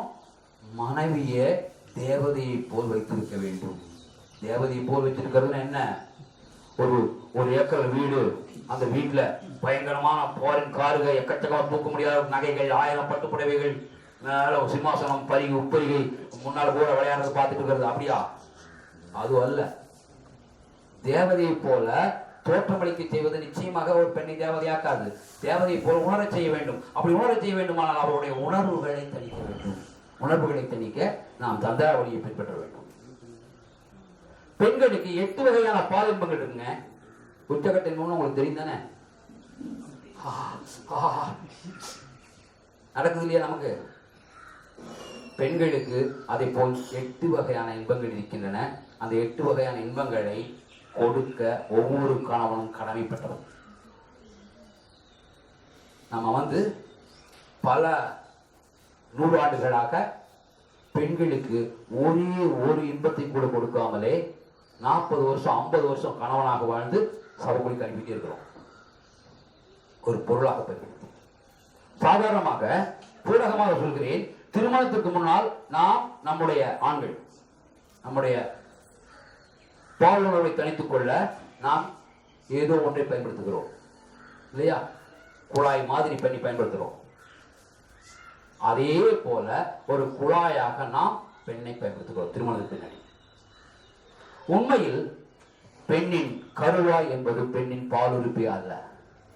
பெண்களுக்கே தெரியாது.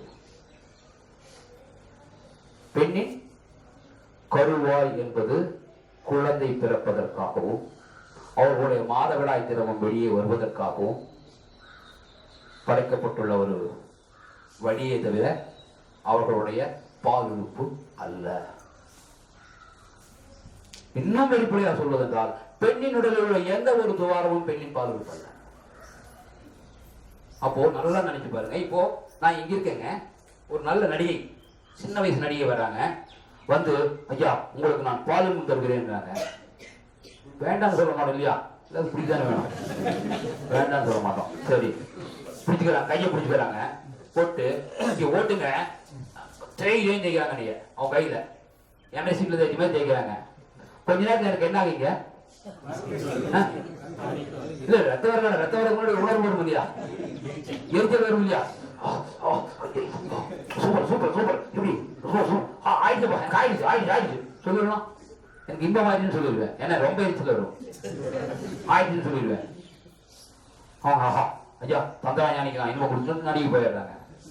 நாளைக்கு கிளாஸ் எடுக்கும்போது வர்றாங்க, ஐயா இன்னைக்கு உங்களுக்கு நான் இன்பம் கொடுக்குறேன் வர்றாங்க. எனக்கு வேண்டாம், மூடு இல்லை என்ன காரணம்? தேவையில்லாத தேடிட்டு இருந்தாலும் என்ன பண்றது? அதை போலத்தான் தேவையில்லாத இடத்தில் நாம் உணர்வுகளை ஏற்படுத்திக் கொண்டிருக்கிறோம். நல்லா புரிஞ்சுக்கோங்க, ஆண்கள் ரொம்ப தெரிஞ்சுக்க வேண்டியது, நாம் நம்முடைய இன்பத்திற்காக மட்டுமே பெண்களை பயன்படுத்திக் கொண்டிருக்கிறோம். அவங்களுக்கு தெரியாது, என்ன இருக்குதுன்னே தெரியாது. அப்ப அவங்க எதை இழந்துட்டோம் எப்படி தெரியும்? ஆனாலும் அவங்க சப்கான்ஷியஸ் மைண்டுக்கு தெரியும். அந்த சப்கான்ஷியஸ் மைண்ட் தான் தர வேண்டிய நாய் தர மாட்டேங்கிறான்ல, சண்டால அவனை சதிராட்டு ஆடுறாங்க. அவ்வளவுதான். புரியுதுங்களா? ஏன் ஒரு மனைவி கணவனை முதல் எதிரியாக கருதுகிறாள் என்றால், நீ எனக்கு எதை தர வேண்டுமோ அதை தவறிவிட்டு வேற எவனவனோ தரதெல்லாம் கொடுக்குறீடா. பணம் யாருக்கிட்ட வேணும்? நாம சம்பாதிக்க முடியாதா? எங்க அப்பன் சொத்து போதும். ஏதோ நீ ஒரு கணவன் என்பவன் எதை தர கடமைப்பட்டு இருக்கிறாயோ அதை நீ தராமல் வேற என்னத்தையோ கொடுத்துட்டு இருக்கிறே. அப்படிங்கிறதுனால தாங்க ஒரு மனைவி தன் கணவன் மீது ரொம்ப கோபமா இருக்காங்க. அந்த கோபம் கணவன் நிறைய நம்ம பார்க்கறான், தாங்குறான், நம்ம குழந்தைகளை கவனிச்சுக்கிறான், பாதுகாப்பு கொடுத்துருக்கோம் அப்படின்லாம் அவங்க மனசாட்சி சொன்னாலும் கூட அவங்களுக்கும் தெரியாமல் தான் வருகிறது. சப்கான்ஷியஸ் மைண்டோட நீடு தான் செக்ஸ். மேல் மனசு என்னதான் காவல் போட்டு அப்படி இப்படின்னு சொன்னா கூட சில நேரங்களில் மேல் மனதை தூக்கி எறிஞ்சிடும். சப்கான்ஷியஸ் மைண்ட் போட்ட அந்த பக்கம் தூக்கி எறிஞ்சிட்டு, வாய்ப்பு கிடைத்தால் எனக்கு என் கணவனிடம் கிடைக்காததை நான் வெளியில் பெற்றுக் கொள்கிறேன் அப்படின்னு ஹோட்டலில் சாப்பிடுவாங்க. அப்ப நம்ம என்ன பண்றோம்? ஒரு ஆணை பொறுத்தவரை அதுதான் மிகப்பெரிய தோல்வி. ஒரு பெண் அவனுடைய மனைவி அவனை விட்டுட்டு வேற ஒருத்தவங்க பேசுறதுங்கிறது ஒரு ஆணால் சகிச்சிக்கவே முடியாத தோல்வி. ஆனால் அந்த தோல்வியை யார் உருவாக்குறார்கள் என்றால் அவன் தான் உருவாக்குறான். பசியோடு விட்டுட்டு இருக்கார். உடற்பசிங்க, பசினா நான் சொல்றது வயிற்று பசி இல்லை, உடற்பசியோடு ஒரு பெண்ணை வைத்துக் கொண்டிருந்தால் அந்த பெண் பத்திரகாளியாக தான் இருப்பாள். காமாக்கியான்னு ஒரு டெம்பிள் இருக்குங்க கௌகாத்தியில. அந்த கோவில்ல சிலைகளே வச்சிருக்காங்க. அப்படியே ஸ்டெப் ஸ்டெப்பா சிலைகள் இருக்கு, பார்த்துட்டே போகலாம். தேவதை அப்படியே எப்படி ராட்சியாரான் அப்படியே ஸ்டெப் ஸ்டெப்பா இருக்கு சிலைகள். அங்க தேவதையா இருப்பா கல்யாணத்தப்போ. அப்படி வந்தா 10 கை முளைச்சுக்கும். ஒவ்வொரு கையிலும் ஒவ்வொரு ஆயுதம் இருக்கும். கீழே புருஷன் கிடப்பான். ஏன் கட்டி 2000 ஆண்டு ஆச்சு. இப்போ இருக்கு இல்லைங்க. அஸ்ஸாம் ஏதாவது வாய்ப்பு இருந்தா போயிட்டு வாங்க. அஸ்ஸாம்ல கௌஹாத்தில காமாட்சின்னு என்னங்க தெரியுமா? எங்க காஞ்சிபுரத்துல காமாட்சி இருக்காங்கல்ல, காமாட்சின்னு என்ன அர்த்தம்? அர்த்தம் காமத்தை ஆட்சி செய்யப்படும். அதே மாதிரிதான் காமாக்கியானா அஸ்ஸாமில காமத்தை ஆட்சி செய்யப்படும். காமம் எல்லா மொழிக்கும் ஒண்ணுதான். நம்ம இந்தியாவில் எல்லா மொழியிலும் காமம் தான். ஆட்சி செய்பவள் தான். ஆட்சி செய்யக்கூடிய பெண் எப்படி பத்திரகாளியா மாறான்ட்டு அப்படியே போட்டு இருக்காங்க. சோ ஆண்கள் மனைவிக்குரிய உணர்வுகளை தனித்து வைத்திருந்தால்தான் அவங்க தேவதையா ஆவாங்க. அவங்க தேவதையானதான் அவங்கதான் நம்மளுடைய மேக்கர்ஸ். யாரு நம்மளை உருவாக்குவர்கள்? யாரு? சந்தேகம் இருக்குங்களா? யாராவது உருவாக்குறது என் மனைவி எல்லாம் யாராவது கைதுங்க? யாரும் இல்லை தானே? நம்ம உருவாக்குவது நம்முடைய மனைவி தான். அவங்க மூடு நல்லா இருக்கிற மாதிரி தாங்க நம்ம உருவாகும். புரிஞ்சுக்கோங்க. ரோட்ல போறான் இல்லையா, ஆடிக்கார் வச்சுட்டு ஒருத்தன் நடந்து போறான் இல்லையா, அந்த 2 பேர்த்தையும் உருவாக்குறது அவங்க 2 பேர்த்தோட மனைவி தான். நல்லா புரிஞ்சுக்கோங்க. எவனும் பெரிய கெட்டிக்காரன்ட்டும் கிடையாது, அப்பா வீட்டும் கிடையாது. எல்லாருமே அவனுக்கு வாச்ச பொம்பளை உருவாக்குற பொம்மைகள். அவங்களுக்கு ஒரு களிமண்ணை கொடுக்குறோம் கல்யாணத்தன்னைக்கு.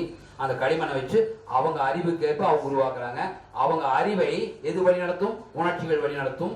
உணர்ச்சியை எது உருவாக்குறது? உணர்வுகள் உருவாக்குறது. அந்த உணர்வுகளின் தனிப்பிற்கேற்ப அவர்கள் உருவாக்குறாங்க. சரிங்களா? ஆகவே மனைவியை நம்முடைய மேக்கரை நல்ல மூடில் வச்சுட்டு இருக்கிறதுக்கு தந்திராவளி தாம்பத்திய வாழ்க்கையை வாழ கற்றுக்கணும்.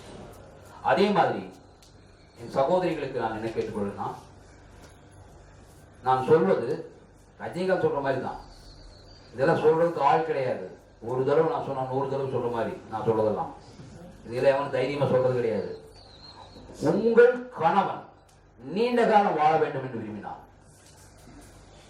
சாதனையாளனாக வர வேண்டும் விரும்பினார், உங்க குழந்தைகளை நல்லா வரணும்னு விரும்பினா நீங்க உங்க கணவனுக்கு எப்படி வாழணும்? பத்தினி என்பவள் இரவிலே தன் கணவனிடம் வேசியை போல் நடந்து கொள்ள வேண்டும். எப்படிங்க? உண்மை, இது நான் சீரியஸா சொல்றேன். உங்கள் கணவனுக்கு ஒரு இடத்துல வந்து கல்யாணம் ஆகிட்டு வந்த 10 வருஷத்துக்கு பின்னாடி கூட ஒருத்தர் சொன்னாரு, ஐயா உங்களுக்கு பெண்ணின் பால் உறுப்பு தெரியுமா அப்படின்னு நான் கேட்கும்போது, பெண்ணின் பால் உறுப்புங்களா ஐயா? அது என்னங்க ஐயா? அது ஒரு குச்சி தாங்க. குச்சி உங்களுக்கு தெரியுமா? குச்சிங்களா? என்னங்க ஐயா, நாங்க ஏதோ ஒரு துளைன்னு நினைச்சிட்டு இருக்கிறோம், நீங்க குச்சிங்கிறீங்களே. இல்லைங்க, குச்சி தாங்க. கல்யாணம் எத்தனை வருஷம் ஆச்சு? 10 வருஷம் ஆச்சு. பார்த்ததே இல்லை, ஆட்டுதே இல்லைங்கய்யா. நாங்கள் ஒரு இருட்டிலேயே தாங்க எல்லாமே. அப்படி இருட்டிலேயே உங்கள் கணவரை வைத்திருக்காதீர்கள். கணவனுக்கு எந்த அளவிற்கு நீங்கள் அவனுடைய தாம்பத்திய பங்களை வழங்குகிறீர்களோ அந்த அளவுக்கு அவன் சாதிப்பான். படிக்கணுங்கிறதெல்லாம் தேவையில்லைங்க, படிக்க தேவையில்லை. சாதிக்கிறது பணக்காரனா இருக்கும் கல்விக்கு சம்மந்தமே கிடையாதுங்க. சாதனை படைப்பதற்கும் கல்விக்கும் சம்மந்தமே கிடையாதுங்க. நம்பிக்கை தான் வேணும். அந்த நம்பிக்கை எப்போ பிறக்கும்னா, நான் சொன்னேன் இல்லையா, சயின்ஸ் புரிஞ்சுக்கோங்க, மனப்பாடம் பண்ணிக்கோங்க. ஆக்சிடோசின் டோபமைன் 2 திரவங்களும் மண்டியில் இருந்தானா அவன் வந்து ஒரு புத்தி வந்து சிந்திக்கும். எதை பண்ணா சாதிக்க முடியும், என்ன பண்ணலாம், இலக்குகள் தோன்றும், ஆட்டோமேட்டிக்காக தோணும். ஒருத்தன் சாதாரண 1 கோடி சம்பாதிக்கலாம்னு நினைக்கிறவன் இந்த பஞ்சம் எல்லாம் வாழ்ந்தான்னா 100 கோடி எய்ம் வைப்பான். அது நீங்க தான் அனுபவிக்க போறீங்க. எதுவாக இருந்தாலும் உங்கள் கணவர் உங்களுக்காகத்தான் சுற்றி கொண்டிருக்கிறார். உங்க வீட்டுல கூட சண்டை போட்டு போவார், கண்டபடி சண்டை போட்டு போவார், போட்டி உனக்கு ஒண்ணுமே தான் மாட்டேன்னு போவாரு. ஆனா கிடைக்கிறத சுட்டிட்டு வந்து இங்கதான் கொண்டு சேர்த்துவார். உங்கள் குழந்தைகிட்ட கொண்டு வந்து கொடுத்தா கூடங்க உங்களுடைய எல்லாம் எய்ம் என்ன? என்னுடைய குழந்தையை நல்லா பண்ணுங்கிறது தானே. உங்க குழந்தை கொண்டு வந்து கொடுத்தாலும் அப்போ உங்களோட எய்ம்ல பாதி குறையுது தானே. ஆகவே உங்கள் கணவனை நீங்கள் எந்த பஞ்சத்திலும் வைத்திருக்காதீர்கள். இந்த தாம்பத்திய பஞ்சம் மட்டும் இல்லாமல் இருந்தால் கணவன் உங்களோடு எல்லா வகையிலும் ஒத்துழைப்பார், சாதிப்பார், அற்புதமான வாழ்க்கையை உங்கள் குழந்தைகளுக்கு உருவாக்கி கொடுப்பார் என்று சொல்லி உங்கள் கணவன்மார்களை உங்களை பயன்படுத்தாமல் உங்களோட உயிரினமாக நடத்த வேண்டுமென்றால் எங்க பயிலருக்கு வர சொல்லுங்க. தந்திராவளியில் தாம்பத்திய வாழ்க்கைங்கிற பயிலரங்குல இவங்களுக்கு சொன்னாங்க இல்லையா, 8 இன்பங்கள் 10 இன்பங்கள் இருக்கு சொன்ன. பெண்களுக்கு 10 வகையான இன்பங்கள் இருக்குங்க. ரொம்ப சிம்பிளா சொல்றேன் பாருங்க, ஏதாவது கேள்விப்பட்டிருக்கோமா பாருங்க. இங்கிலீஷ்ல இருக்கு, தமிழ்லையும் சொல்றேன், இங்கிலீஷ்லையும் சொல்றேன். இல்ல உங்களுக்கு எல்லாத்துக்கும் நான் புத்தகம் ஒன்று ஃப்ரீயா கொடுக்குறேன். நான் உங்களுக்கு எல்லாத்துக்கும் புத்தகம் ஃப்ரீயாக கொண்டு வந்திருக்கேன். அது இந்த வாழ்க்கையை பற்றி ஒரு துவக்க நிலை பற்றி எழுத வேண்டாம், நீங்க எழுத தேவையில்லை. அமுத பீட இன்பம் அப்படின்னு இருக்கு பெண்களுக்கு, அவங்களுக்கு தெரியாது. இங்கிலீஷ்ல நிப்பிள் காசம்பாங்க. அப்புறம் மதன பீட இன்பம் ஒன்று இருக்கு, அது இங்கிலீஷ்ல கிளிட்டோரல் ஆர்கசம்பாங்க. அப்புறம் பிரம்மஸ்தான் இன்பம் இருக்கு, அது இங்கிலீஷ்ல வெஜைனல் ஆர்கசம்பாங்க. ஜி-ஸ்பாட் ஆர்காசம் இருக்கு இங்கிலீஷ்ல, தமிழ்ல புனித புலி இன்பம். அமிர்த இன்பம் ஒன்று இருக்கு, அது இங்கிலீஷ்ல ஸ்கோட்டிங் ஆர்காசம். உதாரணமாக ஸ்கோட்டிங் என்ன அர்த்தம், அமிர்தம் என்ன அர்த்தம்? வேதாத்திரி மாதிரி சொல்வார் இல்லையா, ஆணின் விந்து என்பதை போல பெண்ணின் நாதம், அந்த நாதம், அந்த நாதத்தை வெளியேற்றக்கூடிய ஒரு இன்பம். அப்புறம் பன்முறை உச்சம், நமக்கு நடக்காது அவங்களுக்கு நடக்கும். பன்முறை உச்சம், ஆழப்புள்ளி இன்பம், மூலப்புள்ளி அப்படின்ட்டு டி ஸ்பாட் ஆகாசம், ஏ ஸ்பாட் ஆகாசம் அப்படின்லாம் இவ்வளவு இன்பங்கள் பெண்களுக்கு இருக்குங்க. எப்படி பால் குழந்தைக்கு வழங்கக்கூடிய ஒரு இன்பம் இருக்கா இல்லையா, அது நமக்கு தெரியாது, அது ஒரு இன்பமான செயலுங்க. அதை போலவே கர்ப்பமாகிறதும் பிரசவம் கூட ஒரு இன்பமே. பிரசவத்தின் போது கூட சிலருக்கு உச்சகட்ட இன்பம் நிகழும். இயற்கை பிரசவம் நடக்கும் பொழுது குழந்தை ரொம்ப தொந்தரவு பண்ணிட்டு இருக்கும் பொழுது, அவங்க தலை மட்டும் வெளியே வந்துச்சுன்னா ரொம்ப சிரமப்பட்டு இருக்கும் பொழுது பெண்களுக்கு சிலருக்கு உச்சகட்ட இன்பம் நிகழ்ந்திருக்கும். ஸோ இத்தனை வகையான இன்பங்கள் இருக்குங்க. இந்த இன்பங்களை வழங்க நாம் ஒவ்வொரு ஆணும் கடமைப்பட்டு இருக்கிறோம். இந்த தலைமுறையில் நாம் மனைவிக்கு வழங்க தயங்கினால் அடுத்த தலைமுறையில் குடும்பம் இருக்காது. நல்லா புரிஞ்சுக்கோங்க. பெண் ஆதிக்க காலம் மறந்து கொண்டிருக்கிறது. ஒத்துக்கிறீங்களா? ஆணாதிக்க காலம் இருக்கிறதா இல்ல பெண் ஆதிக்க காலம் பிறந்துட்டு இருக்கா? புரியுதுங்களா? எல்லா வீடுகளிலுமே இப்போ பையனை பெத்துக்கிறத விட பிள்ளைய பெத்துக்கலாமா அப்படின்னு யோசிக்கிற ஒரு காலகட்டத்துக்கு வந்துட்டு இருக்கிறோம். இதுதான் தந்திரா காலகட்டம். தந்திரா இயற்கையானதுங்க. பெண் ஆதிக்கம் என்பது இயற்கையானது. நம்ம ஒரு இந்த 6,000-7,000 வருஷமா நம்ம ஆண் ஆதிக்கம் வச்சிருந்தோம். செயற்கை அவங்களை போட்டு அடிச்சு உதைச்சு. அதாவது இன்னைக்கு கூட சில நாடுகள் இருக்கு, காம உணர்வை வெளிக்காட்டும் பெண்கள் மரத்தில் கட்டி தொங்குட்டுருவாங்க, கல்லால் அடித்து கொள்வாங்க, 3 நாள் செந்தில் கட்டி போட்டு. அப்படியே பண்ணி கேள்விப்பட்டிருக்கீங்க தானே? எஃப்டிஎம் கேள்விப்பட்டிருக்கீங்களா? எஃப்டிஎம் கேள்விப்பட்டிருக்கீங்களா? பெண்கள் நீங்க யாராவது ஆண்கள் யாராவது எஃப்டிஎம் கேள்விப்பட்டிருக்கீங்களா? எஃப்டிஎம் பெண்ணின் பால் உறுப்பை சிதைத்து விடுது. பால் உறுப்பை கல்லால் அறுத்துடுவாங்க, அல்லது கொல்லிக்கட்டி இருக்கு இல்லையா, அதை வச்சு தேய்ச்சி புண்ணு பண்ணிவிட்டுருவாங்க. பெரிய புண்ணு பண்ணிவிட்டுருவாங்க. புண்ணு பண்ணிட்டு தழுப்பாயிரும். தழுப்புல எந்த உணர்வுகளையும் அவங்களால உணர முடியாது. அப்படி பண்ணிடுவாங்க. அப்படியெல்லாம் பண்ணி அவங்களை நாம் அடிமைகளாக வச்சிருந்தோம். இனிமேல் அது முடியாது. பெண் ஆதிக்கம் மறந்து கொண்டிருக்கிறது. இந்த பெண் ஆதிக்கம் மறந்துட்டு இருக்கும் போது ஆதிக்கவாதிகள் பைத்தியம் முடிச்சு திஞ்சாங்கன்னு வச்சுக்கோங்க. நம்மளை வழிநடத்துறவங்க கூட பைத்தியமா இருந்தாங்கன்னா கையில துப்பாக்கி கொடுத்துட்டோம். என்னத்த எல்லா வகையான சட்ட உரிமைகள் வழங்கி, அப்படிதான் சட்ட உரிமை தான் துப்பாக்கி மாதிரி எல்லா பெண்கள் கையிலையும் மெஷின் கன் கொடுத்தாச்சு. பைத்தியம் முடிச்சோன்னா ஆரம்பிச்சுடுவாங்க. பக்கத்துல சுட்டு போடுவாங்க. பக்கத்துல புருஷன் தான் இருக்காங்க நமக்கு இல்லையா? ஆகவே நம்ம மனைவியின் மனநலம் காத்து வச்சுக்கிட்டு இருக்கோம். இனிமேல் மனைவியோட நம்ம அந்த நம்ம அப்பா காலத்துல இந்த மாதிரி எல்லாம் மிரட்டி எல்லாம் மீன் பிடிக்க முடியாது. உண்மையாவே எல்லாருமே அப்படி சொல்றாங்க. ஒன்றும் ஒரு ஆள் 2 ஆள் இல்லை. எங்க வீட்டுல தான் உங்க வீட்டுல தான் அப்படிலாம் வித்தியாசம் கிடையாது. எல்லா வீடுகளிலுமே இனிமேல் மனைவியை மிரட்டி எல்லாம் ஒன்றும் பண்ண முடியாது. சொத்துரிமையெல்லாம் கொடுக்காம இருந்தோம். நல்லா புரிஞ்சுக்கோங்க. பெண்கள் ரொம்ப மேலேங்க, நம்ம ரொம்ப கீழே ஆண்கள். அதனால ஈக்குவல் பண்றது என்ன பண்ணாங்க? கல்வி உரிமை உனக்கு கிடையாது, எங்களுக்கு தான். சொத்து உரிமை உனக்கு கிடையாது, எங்களுக்கு தான். இத்தனையும் கொண்டு வந்து ஆம்பளை வச்சுதான் ஈக்குவல் பண்ணி வச்சிருந்தாங்க. இப்போ ஒன்னா பிடிங்கியாச்சு. ஆம்பளை கிட்ட இருந்து ஒன்னா பிடிங்கியாச்சு. எல்லா உரிமைகளும் அவங்களுக்கு வந்தாச்சு.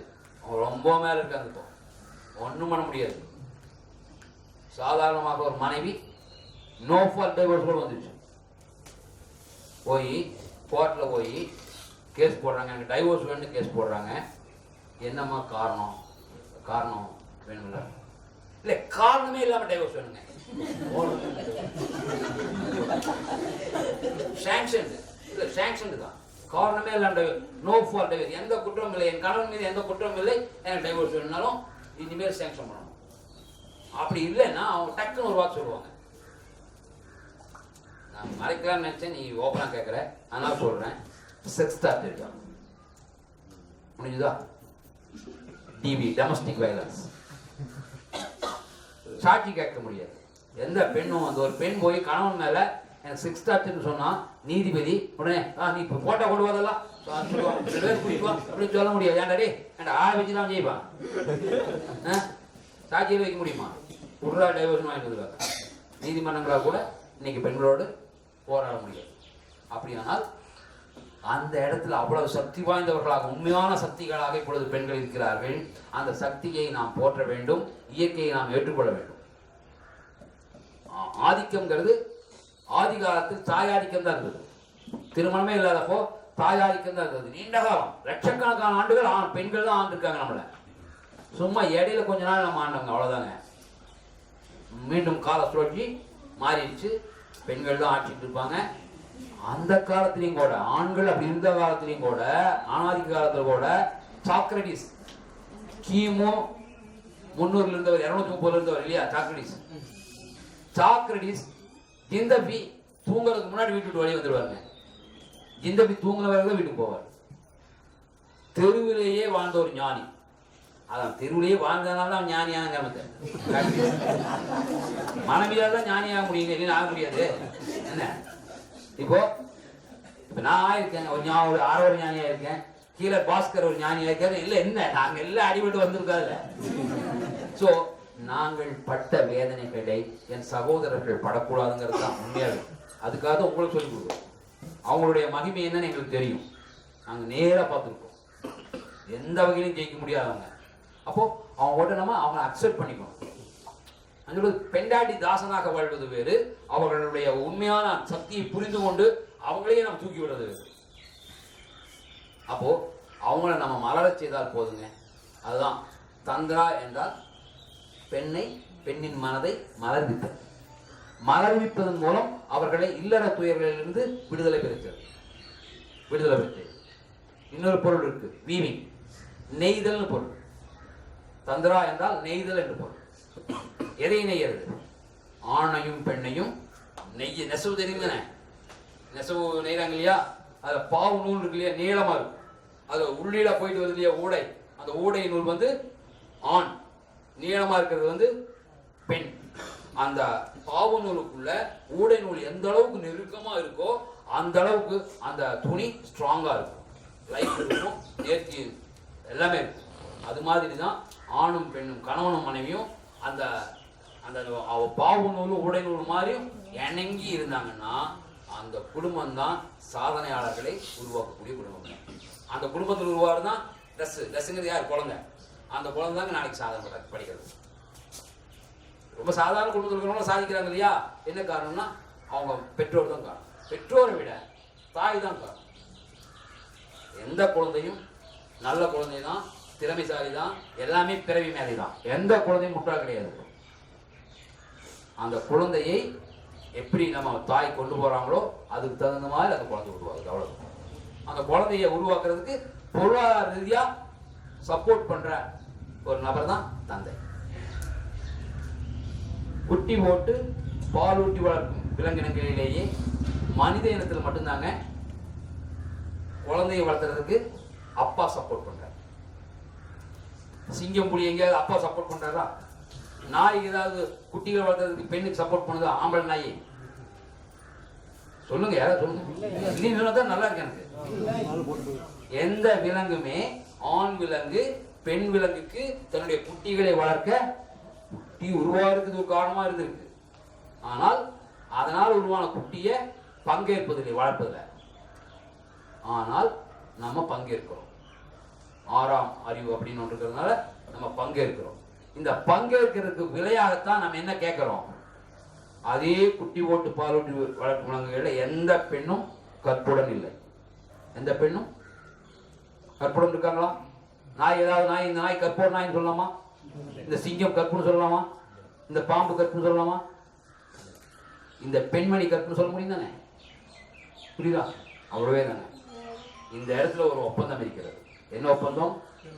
உன்னுடைய குழந்தைகளை நான் காக்கிறேன், நீ எனக்கு மட்டுமே உண்மையானவளாக இரு அப்படிங்கிறது தான். உண்மையானவளாக இருன்னு சொல்றது உனக்கும் தர மாட்டேன்னு இருக்கிறது உண்மையானதா இருக்கிறது அல்ல. கற்பு எனப்படுவது யாதெனின் ஒரு மனிதனை வதைத்தபடியே அவனோடு வாழும் வாழ்க்கையில் கற்பு இல்லைங்க. ஒரு கணவனை போட்டு வதச்சுட்டே இருக்கும், யாரையும் வேற எந்த ஆளும் ஏறிட்டு போட பார்த்துட்டு நான் எவன் வந்து திரும்ப ஓகே பயங்கரம். அதே சமயத்துல புருஷனையும் போட்டு வளைச்சு எடுத்துட்டு இருந்தோம்னா அந்த வாழ்க்கையில் கற்பு இல்லை. கற்பு என்பது மனம் சார்ந்தது, உடல் சார்ந்தது அல்ல. ஒரு சின்ன கதை. ஒரு நீதிமன்றத்துல ஒரு குற்றவாளியா கொண்டு நிறுத்திருக்காங்க ஒரு பெண்மணியை. அந்த பெண்மணி மீது பாலியல் தொழில் செய்ததாக குற்றச்சாட்டு. நீதிபதி கேட்கிறாரு, ஏமா அந்த ரோட்ல நின்று நீ ஆண்களை அழைத்தாயாமே உண்மையான்னு கேட்கிறாரு. அந்த அம்மா ஆமாங்க ஐயான்னு சொல்றாங்க. ஓகே, உனக்கு 5000 ரூபா ஃபைன் அப்படிங்கிறாரு. ஐயோ ஐயா 5000 ரூபா ஃபைனா? என்னையா இப்படி போட்டு என்ன மேல ஃபைன் போடுற? 5000 ரூபாய் நான் எப்படியே கட்ட முடியும்? எனக்கு இன்னொரு 10000 ரூபாயாவது வேணும் வாழ்க்கையிலேயே. நீ போய் 5000 ரூபாய் ஃபைன் போட்டியே, என்ன கட்ட முடியாது, என்ன இப்படி பண்றிய? நியாயத்தை கேட்காம நீ தீர்ப்பு கொடுக்குறிய அப்படிப்பாரு. இது நியாயம் என்னமா கேட்கறதுக்கு நீ என்னமோ தவறான தொழில் பண்ணியிருக்க, நான் கேட்டேன் நீ ஆமான்ட்ட, ஸோ அதுக்கு சட்டப்படியாக நான் ஃபைன் போடுறேன். ஐயா கேளுங்கய்யா, என்ன காரணம் கேளுங்கய்யா, ஓகே என்னன்னு சொல்லுவான், அப்படிதான் சொல்லி பார்க்கலாம்னா அந்த பொண்ணு சொல்லுவாங்க. பள்ளிக்கூடத்துக்கு போகும்போது என்னுடைய குழந்தை வந்து வேன், பள்ளிக்கூடத்து வேன் ஆக்சிடென்ட் ஆனதுல மண்டை அடிபட்டு கோமா போயிட்டாங்க. ஒரே குழந்தை, அந்த குழந்தைய நாங்கள் ஹாஸ்பிட்டல் சேர்த்துனோம். செலவு நிறைய ஆச்சு, எங்க சேமிப்பெல்லாம் போச்சு. கடன் வாங்கி போட்டு கொடுத்தோம், எங்க அப்பா அம்மா, அவங்க அப்பா அம்மா, எங்க மாமா மாமியார் கொடுத்தது, கடன் வாங்கி எல்லாம் எக்கச்சக்கமா செலவு பண்ணோம். மொத்தமாக ஒரு 10-15 லட்ச ரூபா செலவு பண்ணிட்டோம். எங்க கேட்டதே அவ்வளவுதான், திட்ட முடிஞ்சது அவ்வளவுதான், பூராச்சு செலவு பண்ணிட்டோம். ஒரு 20,000 ரூபா மட்டும் கட்டினா போதும் டிஸ்சார்ஜ் பண்ணிடுவாங்கன்னு நிலைமையில எங்க கணவர் வந்து கடைசியா அவங்க அலுவலகத்துல அவங்க ஃப்ரெண்ட்ஸ் எல்லாம் ஆளுக்கு 1000 ரூபா ஓட்டி 20 பேர் போட்டு கொடுத்தாங்க. அதுதான் என் கடைசி பணம், எங்களுக்கு திட்ட முடிஞ்சது. 20 பேர் ஆளுக்கு 1000 போட்டு கொடுத்தப்போ அதை வாங்கிட்டு வந்தாரு. அதை கட்டி நாங்கள் டிஸ்சார்ஜ் பண்ணிடலான்னு இருந்தோம் குழந்தைய. அப்படி வந்தவர், அவரோட பைக் ஆக்சிடென்ட் ஆயிடுச்சு. அவர் அதே மாதிரி என் குழந்தை மாதிரியே கோமா போயிட்டாரு. இப்போ டிஸ்சார்ஜுக்கு 20,000 கட்டுறதா, அவரோட அட்மிஷனுக்கு 20,000 கட்டதான்னு பார்க்கும்போது அவரோட அட்மிஷனுக்கு 20,000 கட்ட வேண்டியதா போச்சுங்க. கட்டிட்டோம். இப்போ பையனை வெளிக்கொண்டு வரதுக்குள்ள அவருக்கு மேற்கொண்டு சிகிச்சைக்கான பணம் வேணும். அப்போ வந்து நான் ஒரு அலுவலகத்தில் முதல்ல வேலையில் இருந்தேன். அந்த அலுவலகத்தில் இருந்த முதலாளி என்கிட்ட கொஞ்சம் தவறாக நடக்க முயன்றான்னு சொல்லி நான் இது வேலையை விட்டு நின்றுருந்தேன். இப்போ அவர்கிட்ட நான் ஹெல்ப்புக்கு போனேன். அவர் போனோடனே அவர் என்னை பயன்படுத்திக்கிற எண்ணத்தில் இருந்ததுனால பயன்படுத்தி கொண்டா எனக்கு சிகிச்சைக்கு செலவுக்கு பணம் கொடுத்தாரு. கொஞ்ச நாள் கொடுத்தாரு. ஓரளவுக்கு நான் கணவருக்கெல்லாம் பண்ணிட்டு இருந்தேன். அப்புறம் வந்து ஒரு கட்டத்தில் அவரும் வந்து கொடுக்கறது நிறுத்திட்டார். இப்போ குழந்தைய நான் ஸ்கூலுக்கு படிச்சுட்டு இருக்குது, எப்போ கணவரை இதுக்கு பார்த்துக்கணும், மெடிக்கல் எழுதி பார்த்துக்கணும்.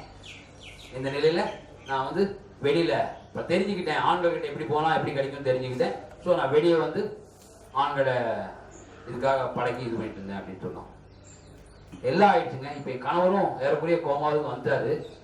இப்போ 20,000 ரூபாய் தான். இப்போ மறுபடியும் அந்த கடைசி 20,000 ரூபாய் கட்டினா போதும் என் கணவர் டிஸ்சார்ஜ் ஆயிடுவார். டிஸ்சார்ஜ் ஆனால் அவர் வேலைக்கு ஜாயின் பண்ணிடுவார். எனக்கு மாதமாக சம்பளம் வரும், நான் நல்லா படிச்சுக்குவேன். எனக்கு தொழில் செய்ய தேவையில்லை. இப்போ என் கணவரை டிஸ்சார்ஜ் பண்ணுறது 20,000 வேணும். என்கிட்ட 15,000 இருக்கு, 15,000 இருக்கு, இன்னொரு 5,000 ரூபாய் வேணும் எனக்கு. நான் அதற்காகத்தான் ஆண்களை அழைத்தேன் அப்படின்னு சொல்லுவோம். இவ்வளவு தெளிவா சொல்லிட்டோமா? தெளிவா நீ ஒரு தடவை கூட இல்லை, நிறைய தடவை குழந்தைங்க சொல்லிட்டேன். ஸோ உங்களுக்கு கன்ஃபார்ம் என்ன, அபராதம் கண்டிப்பா செலுத்தி தான் ஆகணும். 5,000 ரூபாய் ஃபைன் அப்படின்னு எழுதிட்டு கீழே சாம்பர் விட்டு இறங்கிப்பாரு. இந்த மாதிரி சாம்பர் தான் உட்காருங்க. இறங்கினவர் இந்த உட்காந்துருப்பாங்க, பணம் கட்டுறவங்க சென்ட்ரல் உட்காந்துருப்பாங்க. அங்கே போய் நின்று ஏய் வா அப்படிம்பாரு. அவர் கூப்பிடுவார். கூப்பிட்டு அவர் பாக்கெட்ல இருந்து 5,000 ரூபாய் எடுத்து கொடுப்பாரு. அந்த பொண்ணு சார்பில் நான் கட்டினேன் அப்படின்றார். நீங்களுமா அப்படின்னா என்ன அர்த்தத்தில் கேட்கிறான்? வாடிக்கையாளரா கேட்கிறான். நீ முட்டாள் கிடையாதா? இந்த இடத்துல இருக்கும் பொழுது சட்டப்படி நான் தீர்ப்பு கொடுக்கணும். இந்த இடத்துல சட்டப்படி இந்த விதிகளின்படி அவள் குற்றமளித்தவள். அங்கே இறங்கின பிறகு தர்மப்படி, ஒரு தர்மப்படி அந்த பெண் ஒரு தேவதை. கணவனுக்காக சோரம் போவது கூட பத்தினித்தனமே. புரியுது உங்களுக்கு? கணவனுக்காக இத்தகைய தியாகத்தை செய்வது கூட பத்தினித்தனமே. அதனால நான் ஒரு சக மனிதனாக அவருடைய துக்கத்தில் பங்கேற்கிறேன். 5,000 ரூபாய் எதுக்கு சொல்ல வரோம்னா, கற்பு என்பது கால்களுக்கு இடையில் உள்ள ஏதோ ஒரு உறுப்பு தொடர்பானது அல்லவே அல்ல. காதுகளுக்கு இடையே இருக்கு இல்லையா, மூளை தொடர்பானது. கணவனை சபித்தபடியே வாழும் வாழ்க்கையில் கற்பு இல்லை. ஆகவே கணவனை நீங்கள் ஒரு தேவகுமாரனாக கொண்டாடுங்க. எப்போ நீங்க கணவனை ஒரு தேவகுமாரனாக, ஒரு சாதனையாளனாக, சும்மா அவன் அப்படி செஞ்சிருக்கோங்கிறது இல்லை, எப்போ நீங்க அப்படி வைக்கிறீங்களோ அப்ப அப்படி ஆயிடுவார். அவ்வளவுதாங்க. நீங்க என்ன சொல்றீங்களோ அதுதான் அந்த கணவனுக்கு தர கீ. நீங்க சொல்றபடி அவர் ஆயிடுவார். சொல்றதுன்னா மனசார சொல்லணும், உங்க ஆள் மனசுலேருந்து வரணும், உங்க பாடி லாங்குவேஜ் காட்டணும். உங்க கணவனின் வாழ்க்கையில் பஞ்சம் இல்லாம வச்சுருக்கோம். நான் திரும்ப திரும்ப சொல்றேன், குறிப்பிட்ட பஞ்சம் மட்டும் இல்லாம வச்சிருந்தா அந்த ஆணின் மூளையில் நல்ல திரவங்கள் மட்டும்தான் சுரந்துட்டு இருக்கும். அந்த திரவங்கள் சுரக்கிற வரைக்கும் அவன் நல்லவனா தான் இருப்பான், மகிழ்ச்சியா இருப்பான். மகிழ்ச்சியா இருக்கும்போது தான் நல்ல கனவுகள் தோன்றும். கனவுனா உயிர் கண் முடிச்சிட்டு இருக்கும்போது தோன்றும் கனவு, லட்சியம் தோணும். அந்த லட்சியத்தை நோக்கி பயணம் தொடங்கும். அந்த பயணத்துக்கு நம்ம வெற்றி அடையலாம். ஆகவே நீங்க உங்க கணவனை அப்படி நடத்துங்க. நீங்க உங்க மனைவியரை பொருளாக பயன்படுத்தாதீங்க. அவங்கள தேவதையாக, தேவதையா அப்படின்னா பூஜையில் நம்ம என்ன பண்ணுவோம்? பூஜை கோயிலுக்கு போற பூஜை பண்ண என்ன பண்றோம்? மலர்களை தூவுறோம் இல்லையா? ரொம்ப அவங்களுக்கு அந்த கடவுளுக்கு ரொம்ப அடிபணிஞ்சு நினைக்கணும் இல்லையா? அதே தாங்க, வேற ஒண்ணும் இல்லைங்க. மனைவிக்கு அடிபணிஞ்சு நடந்தா போதும்.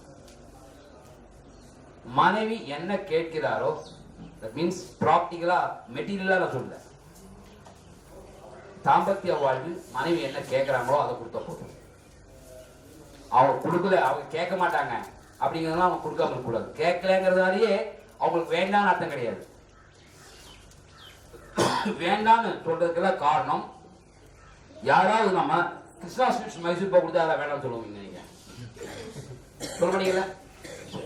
நல்ல கேஎஃப்சி சிக்கன் அதான் வேண்டாம் சொல்லுவோமா?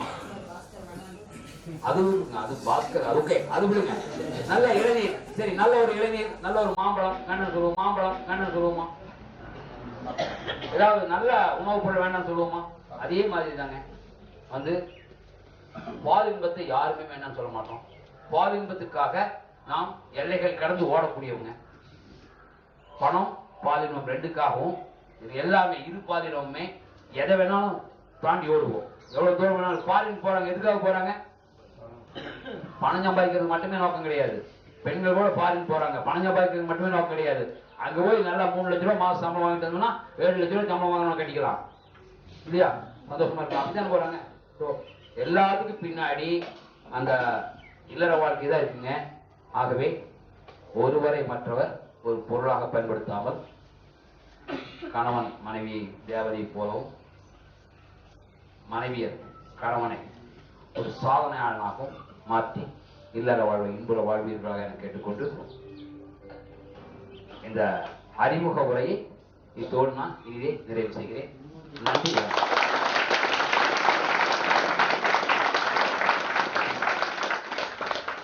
ஆனால் தந்திரா உயிருங்கிற எல்லா மனுஷனுக்கும் போய் புரிஞ்சுக்கோங்க. தந்திரா மட்டும்தாங்க ஒரு உண்மை. எது உண்மை தெரியுமா? நிறைய ஆதாரங்களை கூட்டிட்டு வந்து சப்போர்ட் பண்ணி நிறுத்துறாங்கன்னு வச்சுக்கோங்க, அது உண்மை கிடையாது.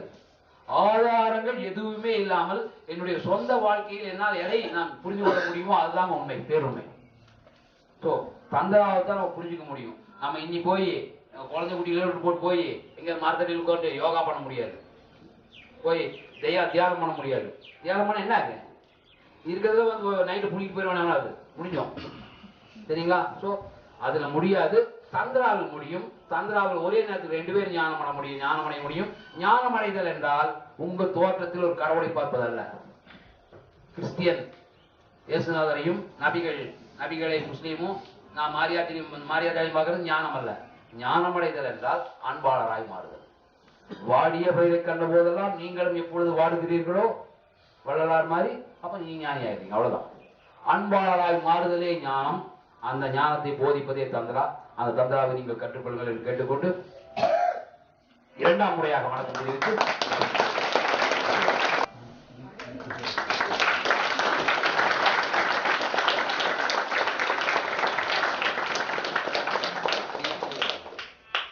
நன்றி. நன்றி.